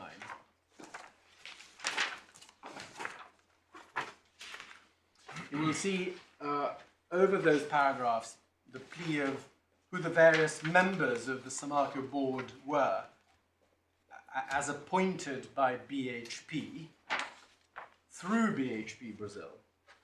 I'll come to the through BHP Brazil in a moment. But in short, although BHP had de jure control through the shareholding that BHP Brazil had in Samarco, the appointments that were made by BHP, i.e. by the dual-listed structure, and were made directly by them. And this is a crucial aspect of the story, as it were. You see that in paragraph 91 in particular, page 408. Further, although BHP Brazil was nominally the shareholder in Samarco, effective control of Samarco through the joint venture with Vale was exercised and enjoyed by BHP through the BHP boards of directors, the CEO and the GMC, such that appointees to the board of Samarco were in practice selected for appointment by BHP itself rather than any subsidiary. Key decisions, such as in relation to the approval of major capital projects, including the P4P project, and other key decisions concerning the Samarco operation, including the dam and the stability thereof, were made or at least approved by GMC, not also the boards of directors, and similarly in relation to other key issues related to the Samarco operation. And then that's the sort of overall plea, and then lots of particulars are provided in paragraph 92. And you will see there copious references to Mr. Randolph, Mr. Wilson, as well as a number of other representatives of PLC and Limited through the common management system. And this is a crucial aspect of the claimant's case in England as regards all causes of action advanced against the respondents. And it's an aspect that doesn't feature at all in the 155 CPA. And further underscoring this crucial aspect, the entire case of the claimants in relation to knowledge of the risks presented by the dam is advanced by reference to the knowledge of BHP's own representatives, not that of representatives of BHP Brazil. And you see that in paragraphs 177 onwards, from 177 onwards.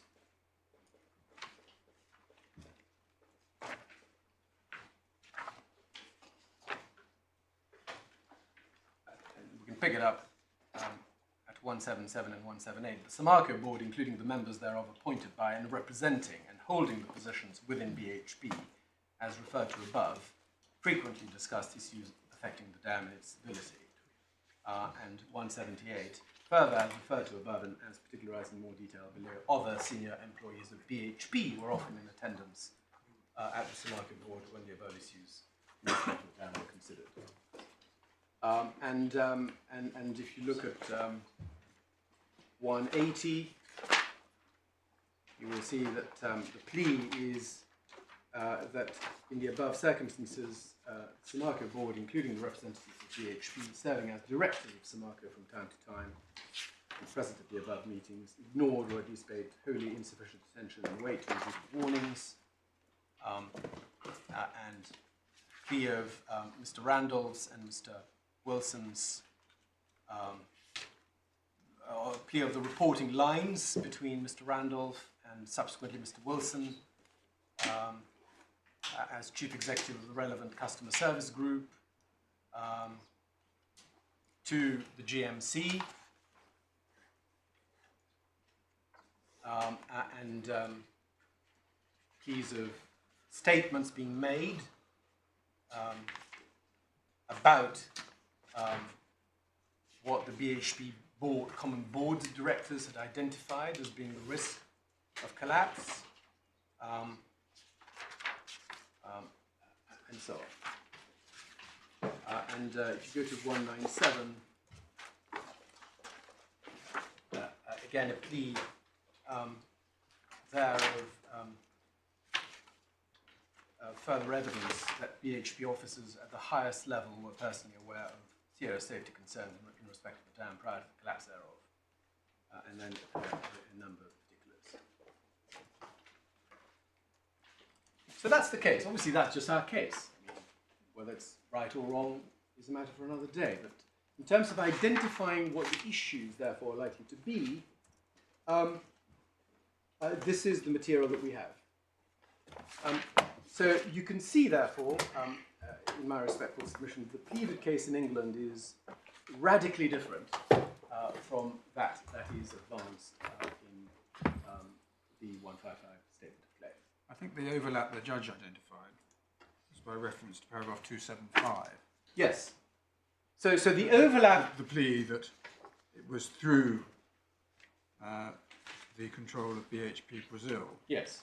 that there was the exercise of ultimate control Yes. over Samarco. Yes. So there are 2 points there, essentially. One is, as I showed you earlier, we accept, and paragraph 91 makes the point, the de jure control, as it were, in terms of how it is that BHP is appointing its people, if I can put it that way, to the Samarco board. That right of appointment arose through the formal rights that BHP Brazil had as the shareholder in Samarco. There's no doubt about that. But the case we're advancing is that the people who exercised that right were basically BHP people. They put BHP put its own people, relying on that right, on the Samarco board. That's how we plead it. So that's point one, the de facto position, and how, in that way, the DLC exerted control. Number two, you're right, there is an element of overlap in terms of the various ways in which indirect polluter liability might arise, because we rely on all 4 forms of indirect polluter liability. So control, therefore, is one of them. So that's correct. But in terms of extent of relatedness and the likely overlap between the 2 cases, it's important in my respectful submission to understand that the factual basis of the claim in a major way is different between the 2 cases because of how we say control was exercised by BHP, factual control was exercised by BHP Ltd and BHP PLC. But moreover, insofar as the routes to indirect polluter liability are concerned, we plead all 4 routes. I understand that, but can we just come back to 275? Yes. What do you say is meant by the word through its control of BHP Brazil? I understand all your submissions so far to be saying that actually it's BHP through its control of Samarco directly that we rely on. Yes. Why does it say that the cause of action arises because BHP exercise ultimate control through its control of BHP Brazil? Because it's through BHP Brazil that it had the right to appoint individuals to the Samarco board that would represent the interests of BHP. Because if you carry on reading, you will see that it goes on to explain how through BHP Brazil, BHP exercised ultimate control together with Vale, and in particular under the under the terms of the Samarco shareholders agreement, and the bylaws of Samarco, and in particular under those terms, the shareholders had the ability to and did cause the Samarco board and the executive officers of Samarco to act at their direction through the ability of each shareholder to appoint two effective and two alternate directors. So it's ultimately through the appointment of the directors that the control is exercised. But the critical point, is that as we set out in paragraph 91, that although we recognize there is this de jure element, that's the formal legal route through which it happens, what was really happening was basically the GMC, the common boards of directors, the GMC and the CEO are calling the shots and put their representatives on the board who have direct reporting responsibilities to those organs. That's our case. That's how it's presented, how it's pleaded. And so that case is not going to feature at all, judging by the 155 statement of claim. It doesn't have to. Why does it? If there's a potential route of liability through just mere control, which may include shareholder control, the MPF may say, well, why do I have to worry about what's happening further up the chain and exactly how the appointment was made on the board? I'm just going to rely on the fact that Samarco de jure, BHP Brazil de jure has control because it's one of the two shareholders. That's enough for me. Thank you very much. And so, of course, I accept there's an overlap to this extent, but when you're considering the extent of relatedness, because that's a key question in relation to how you exercise the discretion, it's accurate. It's necessary to understand this difference because it's not an insignificant difference. And it's wrong simply to skate over the whole thing by saying, well, there's indirect polluter liability in both cases and they both involve BHP Brazil in one way or another, and that's it. That's a big issue between the two sets of proceedings. It's easy to default to that easy reasoning, but when you look at it closely, it's not quite right. Of course, I accept in theory, maybe the 155 CPA could develop to be a much more extensive case. I don't know, but this would be pure speculation at this stage. So is another way of putting it, forgive me, I'm just trying to, that all the only issue this raises in relation to BHP Brazil's control over Samarco is that it relies upon the contractual right to do so under the joint venture agreement. Yes. And that's as it were, the only common element. Yes. There might be with a claim for the liability of BHP Brazil. Yes. For its control of yes. Samarco. Yes. Yes. And so to that extent, obviously it could be a very important point. I don't dispute that in relation, insofar as you're relying on the control route indirect polluter liability, but it's a confined point. It doesn't involve an investigation of the factual evidence. It doesn't involve of BHP Brazil's as though indirect control exactly of Samarco. Correct. All right, so I'm mistaken. It doesn't, and it's not. I understand. Yeah, and it doesn't. It's not pleaded as such. And unsurprisingly, you will find nowhere in the particulars of master particulars of claim any plea as to the alleged liability of BHP Brazil as an indirect polluter, either as a formal claim or even as part of the background, as it were, to why there are claims that arise against BHP Ltd and BHP Brazil. Just for your reference, I know you've got the point already, but for those who may not have it or for the transcript, the plea of the reliance on the routes, the alternative routes to polluter liability, indirect polluter liability, based on failure of supervision, is that those are at paragraph 278, effectively, on funding at paragraph 279, and on benefit at paragraph 280. And of course, sorry, I'm interrupting. I'm just thinking what the judge said at 178 and 179 on this, which is 262 of Core Bundle A, tab 9. So he says, at paragraph 275, the claimants seek to trace the alleged liability through the conduit. So far, so good? Well, then he refers to 3. yes, made explicit in 325. Claimants later submitted there were other arguable bases on which the liability of BHP could be founded without the same being parasitic upon a finding that BHP Brazil was also liable. At no stage was it contended the status of BHP Brazil was not a relevant consideration. Well, this suggested to me that it was common ground here that in order for BHP PLC to be liable, there would need to be a finding that BHP Brazil was also liable, but you say that's not right. That's simply not right.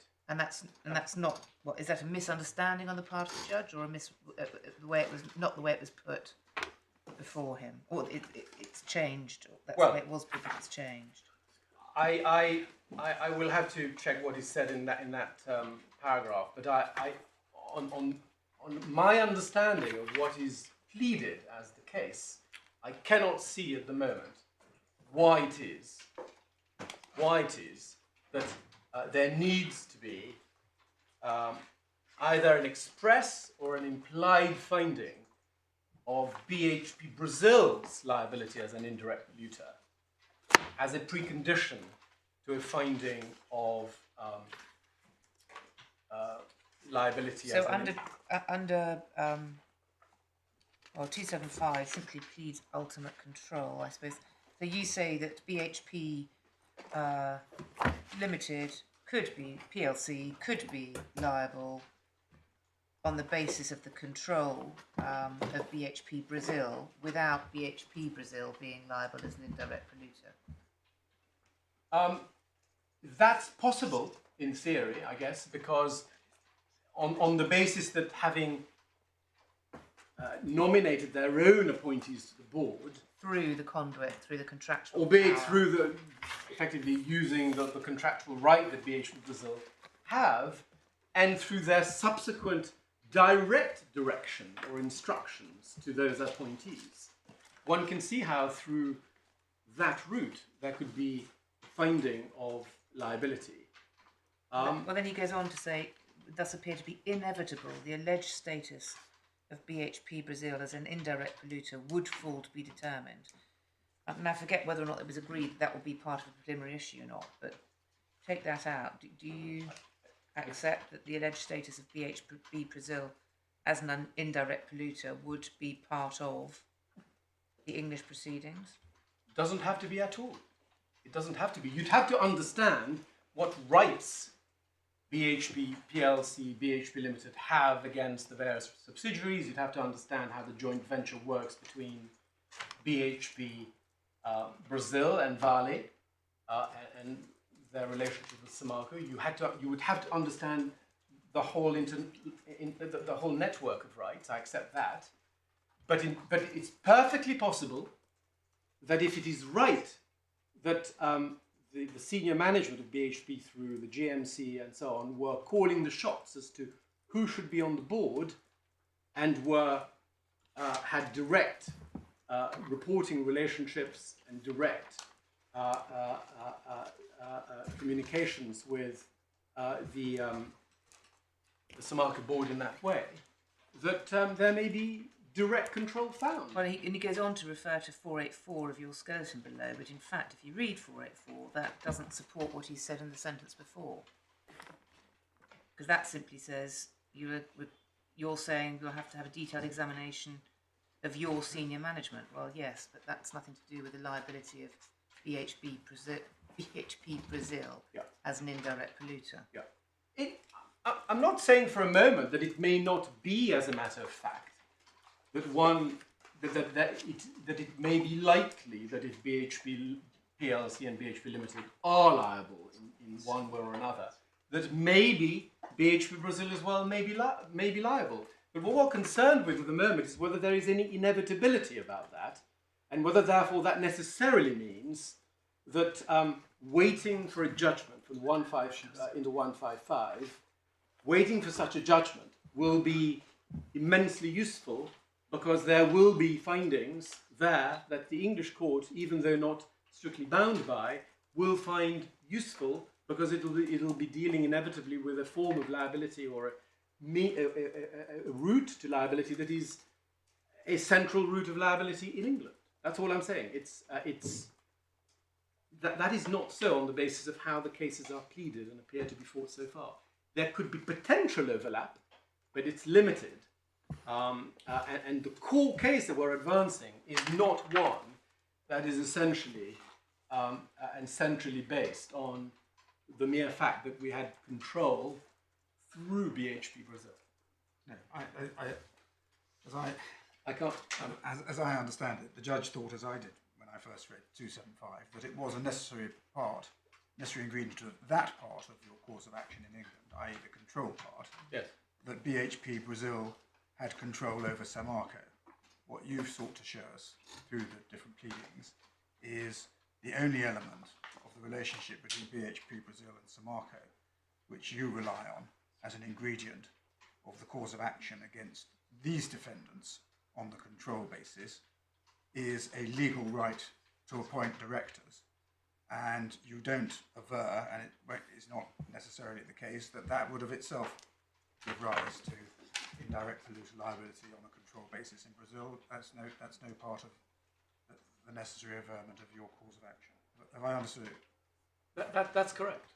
That is correct. And even if that were that were a basis upon which we had pleaded the case. You have your other bases. Well, and we have obviously lots of other bases as well. But you've got that, so we stand back for a moment, and I need to accelerate.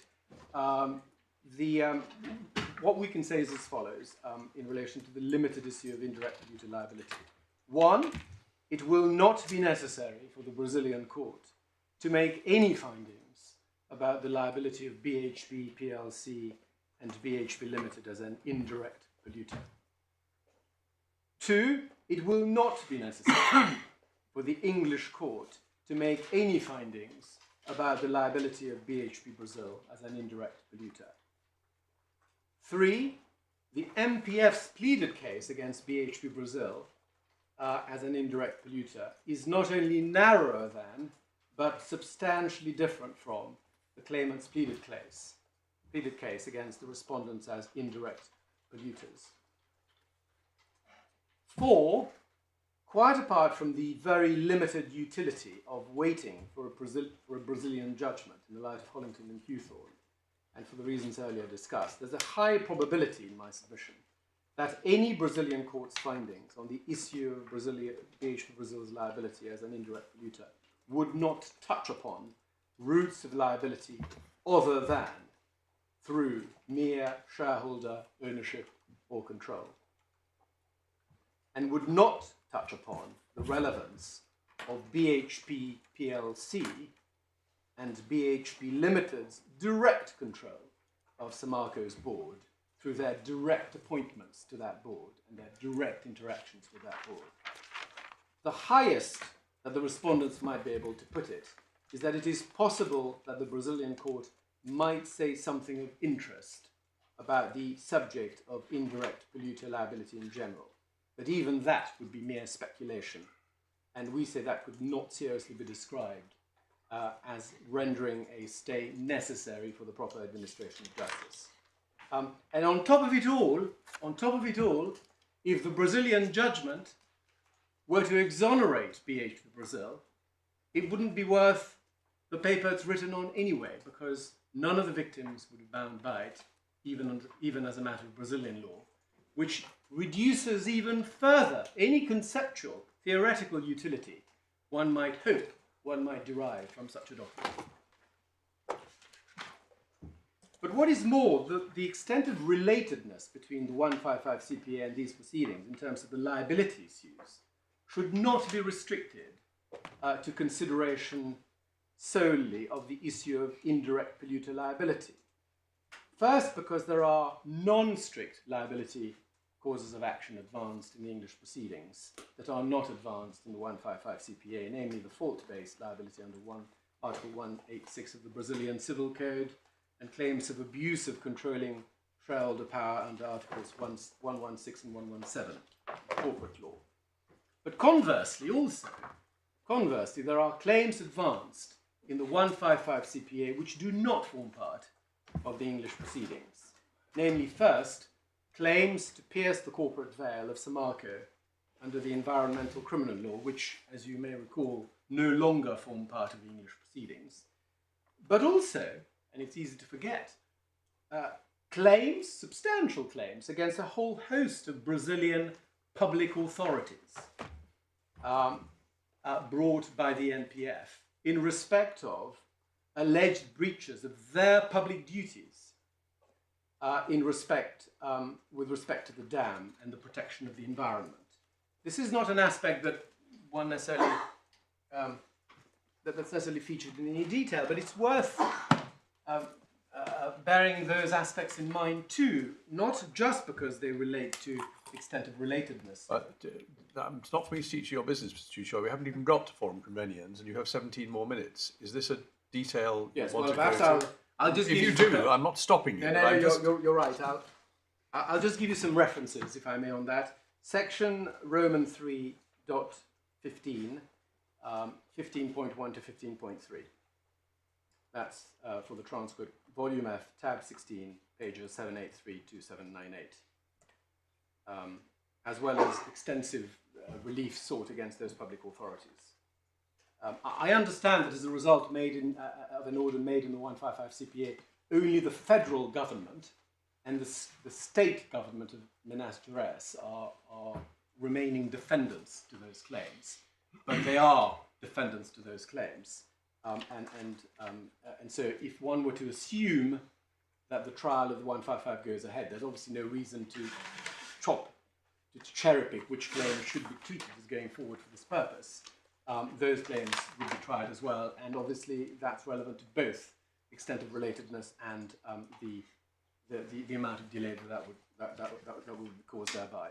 So are none of the municipalities are remaining defendants to the 155? No, and I think correct, that they're not. And I think the reasoning that may have been relied upon by the judge was, well, it's sufficient for the federal government and the government of the state where the collapse occurred to be defendants.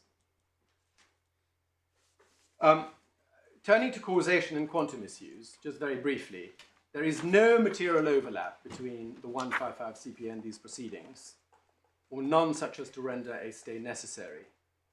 First, as regards homogeneous individual rights, the 155 CPA is concerned only with an award of a generic sentence, not with issues of individual compensation or causation and quantum, because those are for the subsequent liquidation proceedings. And the judge appeared to have failed to understand this basic point at paragraph 181, subparagraph 4 of his judgment. The respondents rely on what they say are general issues of causation that may arise in the 155 CPA in connection with the in-kind relief that is sought by the NPF. But there are difficulties with this response, and it carries limited weight in my respectful submission in the context of 1C. First, there is no in-kind relief claimed in the English proceedings. So therefore, these so-called general issues of causation and damage would not arise in the English proceedings.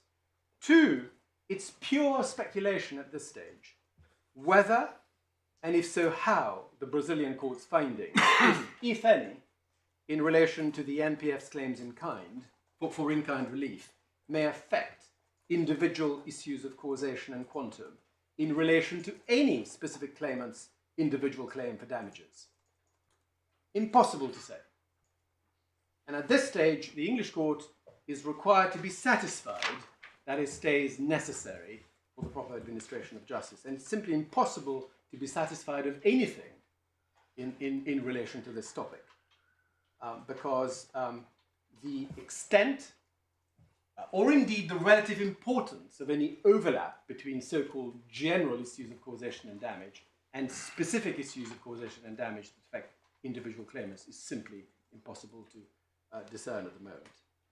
Thirdly, there's difficulty in making any predictions, frankly, at the moment, as to what the general issues of causation and damage may be, because of the extensive works that Renova has been carrying out of an in-kind type, because that will inevitably have an impact on what the MPF's remaining claims for in-kind relief may be, which will have a direct impact on what the universe of remaining general issues of causation may be if the 155 were to resume.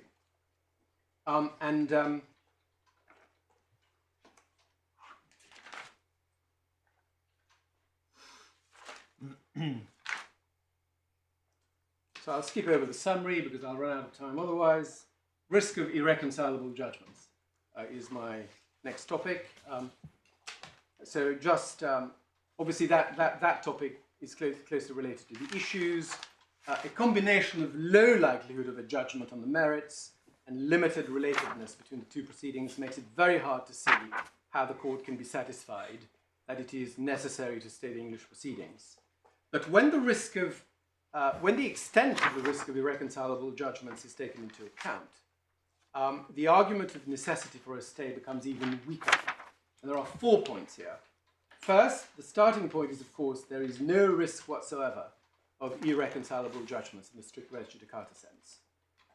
2, even on a looser view of the notion of irreconcilable judgments, since a judgment in the 155 CPA in the Brazilian company's favour would be of no effect, as a matter of Brazilian law, it follows that on 2 possible outcomes, there's not even a risk of irreconcilable judgments anyhow. 3, given the limited extent of relatedness between the 2 proceedings, which I've gone through already with you, even if there were a final and conclusive judgment against BHP Brazil, under Brazilian law, the risk of conflicting findings would appear to be limited. And 4, the premise of a wait-and-see stay is that the English claim should be stayed until a judgment on the merits in the 155 CPA. But that judgment would not be the end of the matter. And there are 2 possible scenarios again.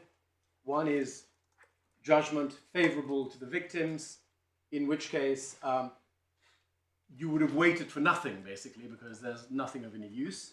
2, if the judgment is favourable to the victims, the CPA judgment would obviously only provide a basis going forward for the liquidation proceedings, which therefore means that you end up with the independent pursuit by each individual claimant of his or her claim, with an obvious risk of conflicting judgments as to causation and or quantum in the individual liquidation claims that they run in their local courts.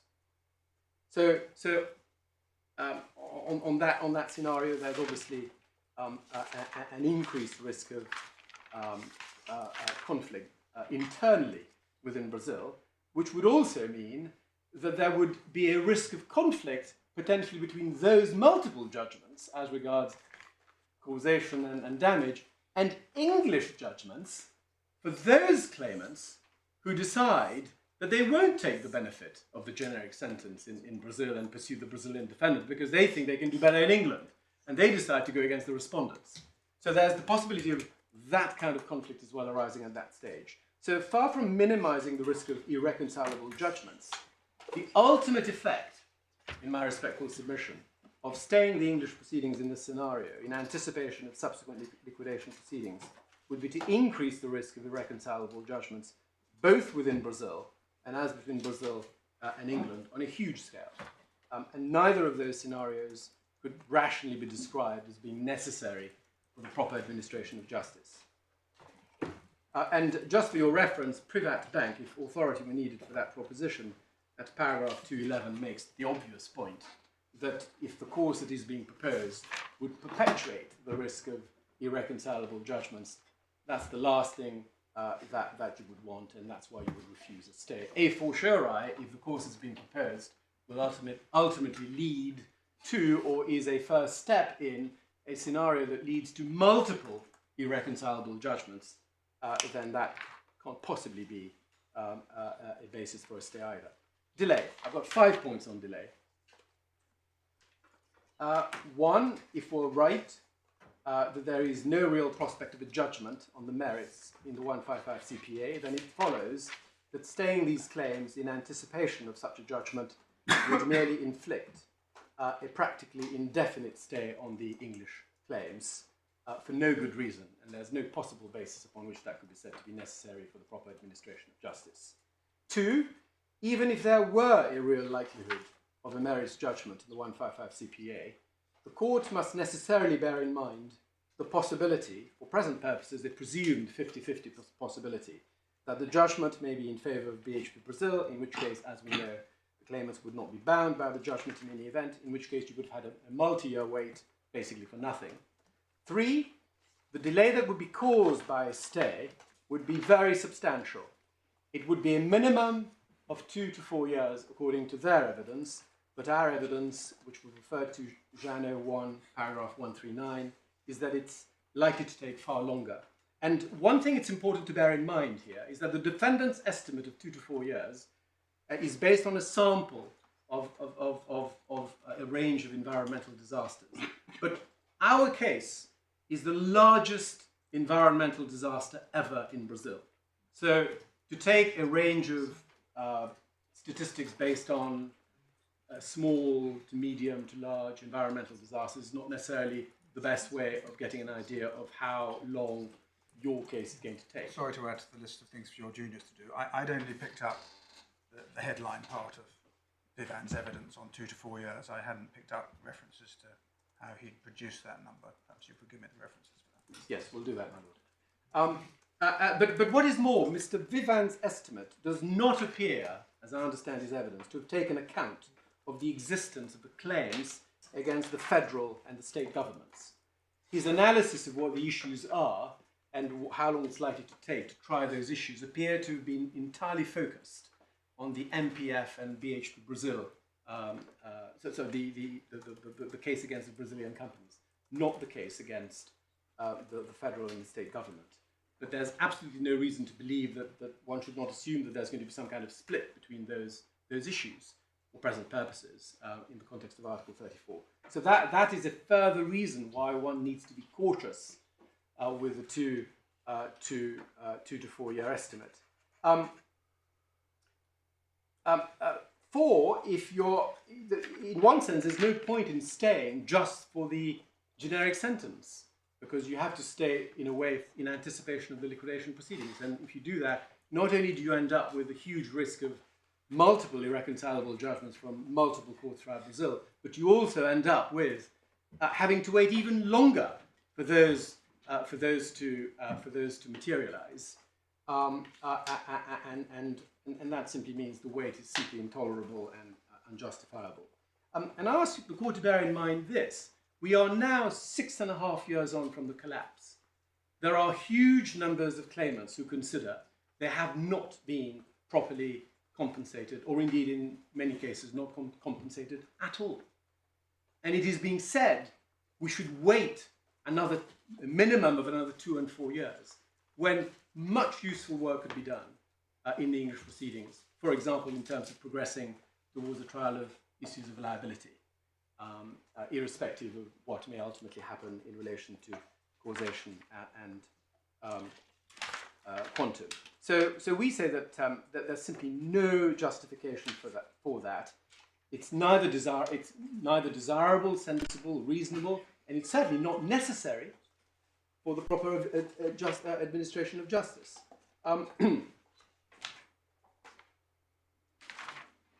So I think I can deal. I've already dealt with the PAs and the LCs. I think that probably leaves just FNC, which I can cover quite briefly and come back to if I need by way of reply. I've basically got about 4 or 5 points on FNC.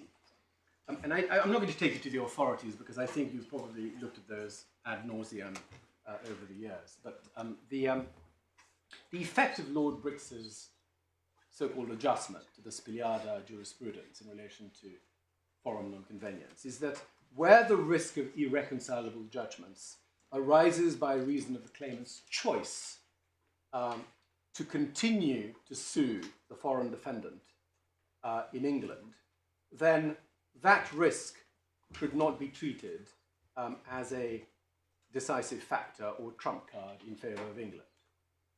But that does not mean that it ceases to be an important factor in the overall evaluation of factors relevant as to which is the more appropriate forum. And that was the point made by Lord Justice Coulson in the Manic case, which is in Bundle D at tab 32. I'll just give you the passage, paragraph 69. I don't think it's controversial. I don't think the other side disagree with it. It's not a trump card, but it doesn't cease to have any relevance, and it continues to be an important factor that the court needs to bear in mind. And our first criticism of the judge's approach is that it does not appear that he treated this factor as nevertheless remaining an important factor in the overall evaluation of the factors. And this is paragraph 241 of the judgment. Because I'm trying to finish my points on time, I will come back to that if there are, insofar as there are counter submissions in relation to that point. Secondly, the judge overlooked the fact that at the time of the hearing before him, the offer of submission to jurisdiction that was made by the respondents was only an offer of submission to a new CPA in Brazil, a form of action which the vast majority of the claimants could not themselves bring, and in relation to which it would be wholly artificial to suggest that they are exercising any relevant choice for the purposes of Lord Briggs's adjustment. And so the choice simply did not apply to the vast majority of the claimants. Yet the judge failed to allude to that fact at all on that aspect. Another one for the list, please. The evidence on the territorial jurisdiction over these defendants to claims in Brazil. I thought it was common ground there was jurisdiction, both on the basis that they were domestic claimants and that the events took place there.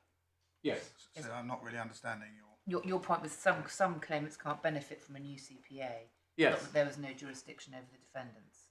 Is that right? Yes, that is right. Yeah, well, so I understand. If I understand your point is that there may have been a different kind of choice that may have been open to the claimants in any event. No, but sorry, I'd understood your point to be that the offer to submit to the jurisdiction isn't wide enough because it's only an offer to submit to the jurisdiction in the CPA. To which I had thought the answer was, well, there's already jurisdiction anyway in local claims, and that doesn't seem to be disputed on the evidence. But I may have misunderstood the point you were seeking to make. Yes. Well, I think they were reserving the right to contest jurisdiction. Can I, because I'm going a little bit fast, Yes. may I reflect on what I have myself said, so that I understand it properly, and that I meant to say what I said, and then I can also reflect on what you just said about what I said. But the third point that I'm just wasting more time. I'm sorry. The third point that I wanted to make was this: even insofar as one were to take account of the choice that hypothetically may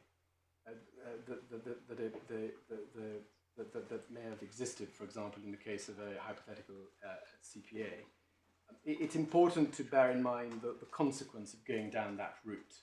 And I may be building on a point that already itself requires clarification, which is that you either get a binding judgment a judgment that would not be binding because it's unfavourable to the victims, or in the case of a favourable judgment, you end up with a situation where you end up with a larger number of conflicting judgments, which would hardly appear to be a sensible scenario or desirable state of affairs. But Mr. Choi, it's 4:30. What are you proposing? well, I only have 1.5 pages to read. I think if I were to read it, at least you have it on the transcript, and I don't have to. I complete my submissions on FNC. Well, an alternative might be for you to give up some of your time in reply. That's true. I suppose I could give 3 minutes up in reply. Mr. Gibson has his full 2 days, and you have whatever's left at the end of it, given what you take up hereafter tomorrow morning. I'm happy to take up a couple of minutes of my time to just make the final point, which I think Gibson's is about It's to not say your something. time. I'm so sorry. Our If the court was willing to sit for 2 more minutes, I'd like to just hear if I may, before I make my... Well, that's slightly what I was thinking. I think we should get to the end. You have a very few more minutes, Mr. Tujoy, but I'm grateful. I haven't got your 1.5 pages in front of me. I don't know how long they'll take to read, but if you have to edit, you may have to edit to make Yes. sure you get to the end. So Okay, it's- off you go. Thank you. So the judge overlooked the fact that the causes of action against BHP PLC and BHP Ltd are identical in nature and based on precisely the same facts as you've seen before. The implications of this are very important because they went well beyond the risk of irreconcilable judgments, which is the adjustment made by Lord Briggs. In particular, this circumstance, this feature of the identical causes of action, meant that the conduct of the proceedings themselves, including the conduct of the trial and all of the preparation for the trial, would be most suitably conducted in the jurisdiction where BHP PLC will be sued in any event. Because that point feeds through to issues such as difficulties about language, location of witnesses, the need to translate documents, or the need to handle Brazilian law, because all of those aspects have to be addressed anyway on the basis, even with Lord Briggs's adjustment, that there will be a trial in England against BHP PLC. And so it's not just about the fact that there might be a risk of irreconcilable judgments. It's about the fact that when you look at the logistics of where is it best to have a trial, all of the build-up to that is affected by that. And that aspect in my respective submission was not thought of at all by the judge. And so even in respect of all the conventional offensive factors that one would have regard to, he overlooked the importance that a trial against BHP PLC would have. Thank you very Well much. done, Mr. Chair. Thank you very much indeed. We will obviously sit again tomorrow at 10 again. Just one point that's occurred to me. You have kindly supplied soft copies of the transcripts, which we got, I forget, either last night or early this morning. In theory, we could print those out, but I suspect our printing facilities are a good deal more clunky than yours. And if you could provide copies on the next morning of the previous day's transcript, or as soon as they're ready anyway, that would be appreciated by me, and I suspect by my lord and my lady as well. We'll do that. My lord's already printed. Thank you.